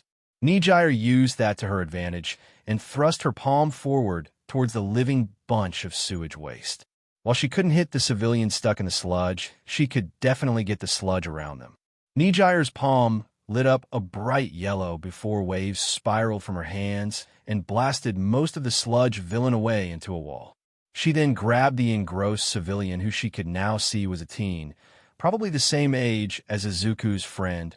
Well, and by extension Izuku. She sometimes forgot how old he was just cause of his sheer size. Putting the teen down, Nijire checked their pulse. They were mostly fine, just a little shell-shocked. It was strange that the Sludge guy could just use their quirk like that. Hey, you awake? Hello. Hey. Come on, oh hey there. Nijire saw the boy's eyelids slide open. She put on a smile. Hey there. You alright? OHMA, gosh, a hot lady. He fell unconscious. Nijire frowned. Huh. Come on, get up, you'll be fine. The villain is dealt with. She poked the person until someone came from behind her and put a hand on her shoulder. No worries. We'll take care of him. A hero that seemed to look like a fire hydrant spoke. Oh, thank you, sir. Nijire replied. I should thank you for dealing with that villain like you did. We were helpless. The man gave a thumbs up. Or a hose up. She wasn't sure, but his hands were both hose ends. No problem. Nijire got up and quickly walked over to the crowd where she saw Izuku and Bakugo walking through. Hey guys, did you see what I did to the Sludge guy? I barely struggled. Yeah, we saw Nijire. You did a great job there with your quirk, replied Izuku. He and Nijire did a small celebration while Bakugo stood there and looked at the Sludge remains. He was not sure if Nijire just killed someone or if the villain was unconscious as well. Something was wrong, though. The villain definitely had solid eyes, but they were not anywhere to be seen. Hey, wait, where? A flash of white light blinded him as a bunch of reporters walked in. Miss, I have questions. Nijire turned to the cameras, and her face took an innocently confused expression. Oh. Miss, it seems to me that you're a hero in training from UA. How do you feel about? Are you planning to take work with Ryukyu in the past? Nijire seemed to shrink. Her bubbly self wasn't exactly able to multi-manage so many questions. No wonder Aizawa could barely stay happy in her first year. Please give her some space. I'm sure she wants to answer, but please let her think. Izuku stepped in front of Nijire and probably took up all of her view as well. The few reporters there all quieted down. Some even started sweating or backing away slightly from the large boy's entrance. One by one, they calmly got back to asking questions once he stepped aside. Thanks, Izuku, shouted Nijire before waving. He just threw a thumbs up. Bakugo walked up to Izuku and tapped on his side. Hey, quick nitpick, don't you think? Before Izuku could even raise his brows, both were flashed by white light when a reporter walked up to Izuku and started speaking. Hello there. Sir, I have a few questions. You seem to be acquainted with the UA girl there, do you? Hey, I was talking to him. You paparazzi, can't you see? The reporter jolted and slowly turned to Bakugo. It seemed the man tried to plead visually, but was chased away by Bakugo popping a few explosions in his hands. Oh right, Izuku forgot that Bakugo had an explosion quirk. Anyways, Izuku, don't you think it's strange? The Sludge monster definitely had solid eyes and a mouth. I'm not seeing it anywhere right now. Bakugo emphasized his point by showing a thumb to the wall, engrossed by slime. Izuku looked and immediately frowned, now that you mention it.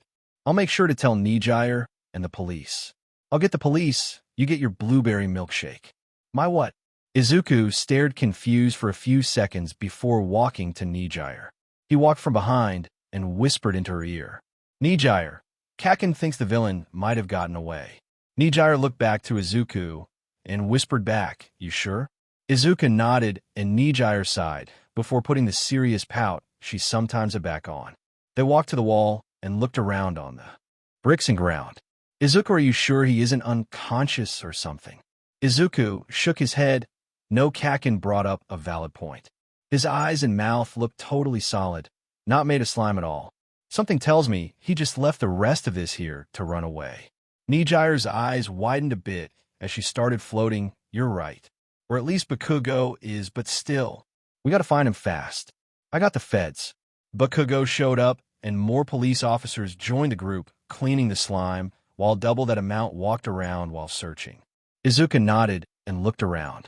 He didn't see much of a trail or anything suspicious. Then he looked down. There was a drain right below him, and he saw the faintest sign of slime oozing down. Guys, I think he went into the sewage system. Just then he heard the sound of a damn it, along with splashing. He looked to the road and found a manhole cover. Without thinking much, he bolted to it and jumped in. He could hear the sound of the villain running through the water and got to sprinting. With a splash in the disgusting sewer water, he kicked into high gear and followed as best he could. Aged in waste, painted bricks flew by him as he navigated to the sound. Izuku rounded a corner and then saw an imposingly large figure in the process of running away. "Hey, stop right there. Damn it." So the chase began. Izuku ran as fast as he could and was slowly catching up. The villain's speed was not to be scoffed at. He was moving so fast that some of the sludge was trailing behind. The villain threw a sludge ball at Izuku, and he was able to dodge it, but some landed on him. He ran without caring, but his focus was pulled when his vision momentarily got brighter and his eyes turned. Bang! The sewer tunnels rang with the sound of Izuku's adaptation taking place. What the? Izuku was caught off guard by another slime ball, which collided with his arm. It didn't really do anything, though. Actually, that's perfect. The villain suddenly turned around and caught Izuku in its slimy grasp. Izuku was suddenly enveloped by slime, with it quickly pouring into his mouth. It felt incredibly strange, and not just because it felt disgusting, but also because it felt somewhat tingly. "Oh, I am going to enjoy using your strong body as a skin suit." Bang! Izuku grabbed at the slime, but then his adaptation occurred again. Just as it did, he felt the sludge villain lose some grip along with the small electric current subsiding slightly. Izuku then realized that he didn't actually need to breath. Where's your stomach? Izuku started taking a really, really deep breath.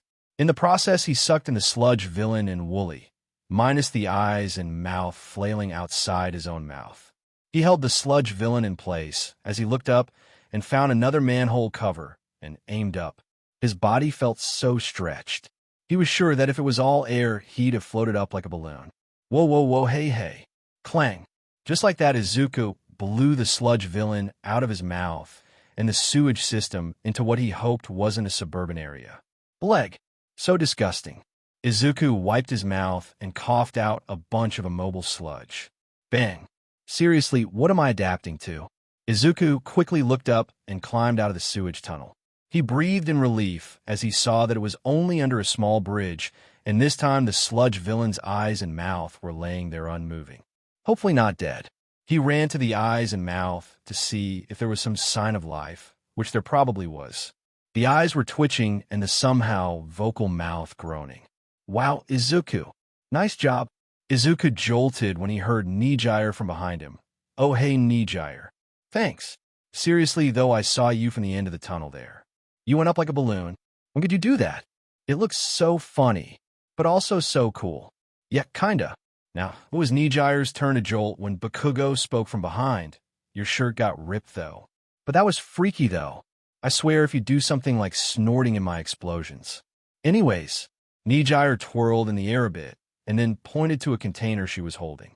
"Why am I always getting in her up? I think we should clean up." She set it down and immediately picked up the eyes of the sludge villain. "Wow, they're so squishy. Have a feel. You really wow, they're squishy." Bakugo felt the eyes and then stopped. "Yeah, I know they're squishy," answered Izuku. The whole snorting in the booger villain wasn't exactly out of his head yet. Let's just clean him up before we lose him again. Not to mention his exposed upper body. He didn't feel comfortable out in open air like this. After that ordeal, the teens were able to hand the villain to police and met back at the shopping district where they reconvened with the mothers. "Izuki, you aren't hurt, are you?" Inko was hugging Izuku's side as she cried. Katsuki wasn't any luckier, though. "Comet, you old hag, I'm fine." Smack. What the he? Smack. Nijire was standing there, but then got reminded of her bag of candy. She blew over to Izuku. "Izuku, I think I left my candy at the shop. I'm quickly gonna get it." Izuku turned to her and pulled a bag from his pockets. No worries, I have it here." I made sure it didn't get splashed on. Nijire in that instant beamed like the sun and flew into a tight hug. "Thank you, Izuku. Me and my sweet tooth are in your debt." After that, it was home time. The ride back to UA wasn't very noisy other than Nijire munching on her snacks and occasionally asking Katsuki some questions on his quirk or answering the parents on how hero work felt. From then, the mothers waited in the car as Katsuki was allowed to walk with both Izuku and Nijire to see the dorms. On the way, though, Katsuki looked at Izuku funnily. Izuku picked it up and asked him, "Hey, you alright, Kakin?" His old friend looked forward and lazily pocketed his hands. Yeah. Just wondering. You probably have my whole workout dream clinging to you. And I worked so hard. Anyways, though, back in the candy shop, I asked about the entrance exams, and you were cut off. You were going to say something? Izuku pondered back and then looked up at the hazy sky. Oh, yeah. You asked if the entrance exam was going to be easy. I was going to say I didn't need to take it. You what I mean? Katsuki growled and then looked at Izuku again. What do you mean you won't have to? You playing favorites or something? Izuku's head snapped to Katsuki. He waved his hand slightly. Well, no. It's just they put me in a catch-up program.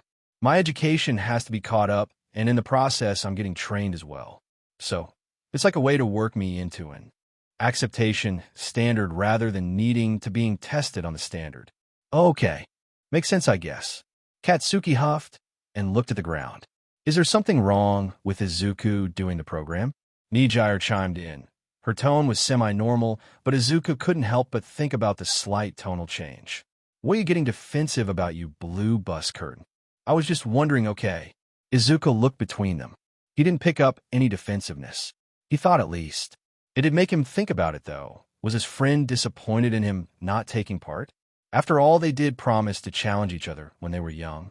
Hey, Kakin, I'm not sure if I can even take part in the exams. But maybe I can try. Explosions popped in Katsuki's hands. Oh, yeah, now. That's what I like, T.O. Katsuki quieted and coughed into his hand. I mean, you sure you might as well go ahead with that. Nijire was still floating along at the side. She seemed to be observing Katsuki really closely. This made him cock a brow. What?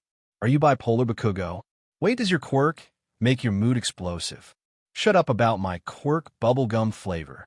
Midnight love lessons. Okay, big boy. Now listen carefully, because this might be the last time I could do this.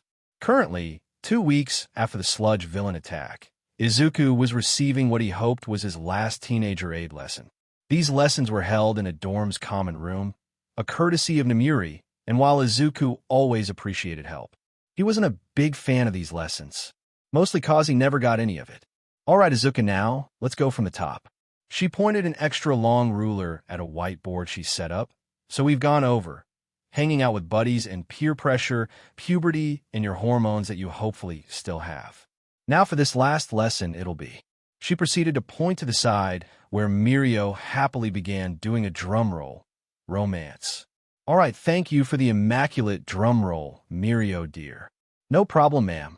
He shot a thumbs up and disappeared into the ground and then up the stairs. Of course it is romance. Izuku just continued looking at the board as Namuri erased it and started writing the word romance on it, and then drew a big heart around it. Let's start at, your urges. My what? Namuri turned to Izuku, half frustratedly. This was because, unfortunately for her Izuku's case, he didn't exactly have any bad urges. The boy's habits were being kind, researching, placating, and making sure Eri was safe. All admirable. But to her it was a bit underwhelming. Your urges, Izuku. She took out a rolled sheet of paper and stuck to the board. It was a diagram of the brain and hormone receptors. But wait, I don't have a brain anymore. Yeah, but like Nizu said, your entire body is a big organ minus the other separate things like your eyes, those balloon bags you call lungs, a mouth, vocals, and not to mention a reproductive system still. If you have that, you'll have to know about romance. Just having all that without any substance would be so tragic. Namuri sniffed dramatically. Still, though, since your body is a brain, that means somewhere there should be hormone receptors cause you're able to feel happy. Meaning that, of course, you have urges. Izuku squinted and looked away. Namuri was 100% right about all of that, so he guessed there was nothing wrong about it. So he just sat and waited for the lesson to get going. All Izuku could do was hope it wasn't disastrous. So using it in this position is recommended, as it allows the female to properly. Kiyama, that's enough. I'd rather a future student doesn't fall so low as to cause Nizu to put pregnancy centers across the campus. Besides, this lesson expired a minute ago, and I need to train him with some actually important stuff. Aizawa cut in. Namuri looked annoyed, but after glancing at the clock, she sighed. Okay, Aizawa, you really know how to make a girl lose interest. At least let me graduate my only student in this subject. No, he's decided to take the entrance exam, so training him up is necessary. Aizawa walked out the dorm. Namiri huffed, and Izuku stood up and bowed at probably the most accurate right angle known to man. Thank you for the lesson, Ms. Kiyama. The woman purred and patted Izuku's head. No problemo, kiddo. Just put it all to you someday, okay? With that, Izuku walked out and internally thanked Aizawa. He appreciated Namiri's efforts, but he was honestly never going to use those tips. Izuku was pretty sure no one would aim for him in such a light anyways. Hurry up. I'm not training you for nothing, Midoriya. Yes, sir. Aizawa's antics. For 98, for 99, 500. That's enough push-ups. Izuku silently stopped and rolled onto his rear to sit on the round before he got up. His arms felt strained after doing that many push-ups. In any normal case, Izuku could just heal the damage, but at the moment, that was a bit hard for his arms to achieve. 50 laps, let's go. Yes, sir. Izuku stretched before getting a move on. His mind wandered as he jogged. Ever since they discovered how his regeneration worked, Aizawa was putting him through a lot of exercise. The reason was because Izuku's regeneration wasn't regeneration anymore, but rather a sort of body reconstruction. Their best guesses on the matter were that through his adaptation, the basics of regeneration were altered. Izuku's own theory pointed to it being picked up from Overhaul's quirk when he adapted to it, although it was a stretch. It worked by reconstructing his body using surrounding or stored fluids, and air using a genetic blueprint. This in an isolated case would have meant an impossibility to change. Scars should have been impossible, getting rid of them as well. Not to mention gaining of muscle mass if his body was rebuilt to set statistics. Thankfully, they had a workaround. Due to Izuku's abominable basket of quirks that influenced his biology, his genetic information was influenced by the miniature neurons each cell carried. So long as Izuku worked hard to stimulate the neurons all around, he could change the genetic blueprint. This also meant, however, he'd exhaust his quirks. By the looks of it, his adaptation worked in evolution and I might die, not in push-ups. That was where Aizawa's torture came in. Doing so much exercise each day guaranteed Izuku's growth in quirks and general physique. Keep going. Go, go, go. I could have been in my sleeping bag by now if you took this seriously. Yes, SIRR. That wasn't his last or first time saying such that day. Blueberry trouble. Ugh. Togata, is he done yet? Complained Nijire from the common room couch. I have no clue. OH looks like those were his last steps. Never mind, Aizawa was making him run again. Mirio looked outside the dorm building of 2A. With his face through the door, he could see all the work Izuku was needing to do because of Aizawa. Laps, push-ups, more laps, crunches. Way too many. Man, Nijire huffed and pouted. I just want to play Uno and see if his quirk makes him adapt to it. Mirio deadpanned, looked to Nijire, and blinked slowly. Huh, I don't think that's how it works, Hado. Tamaki, what did they say about his quirk again? Tamaki answered from his little space with his hood over his face. It adapts to specific phenomena if they threaten him. Sue, Nijire sat up, but then if we play Uno super sweaty and all with the prize on the line, maybe it forces him to adapt. Right? Maybe? Mirio stroked his chin and looked up thoughtfully, now that you mention it. Maybe. How would it change, though? Would adapting make him super Uno smart? And just like that, Nijire collapsed onto her back to begin thinking about it. Maybe. Oh no, wait. What if the cards change? No, that would break the rules. So this was the end of this series. Stay tuned for next part of this series. And if you like this video, don't forget to like, share, and subscribe to our channel. Until next time.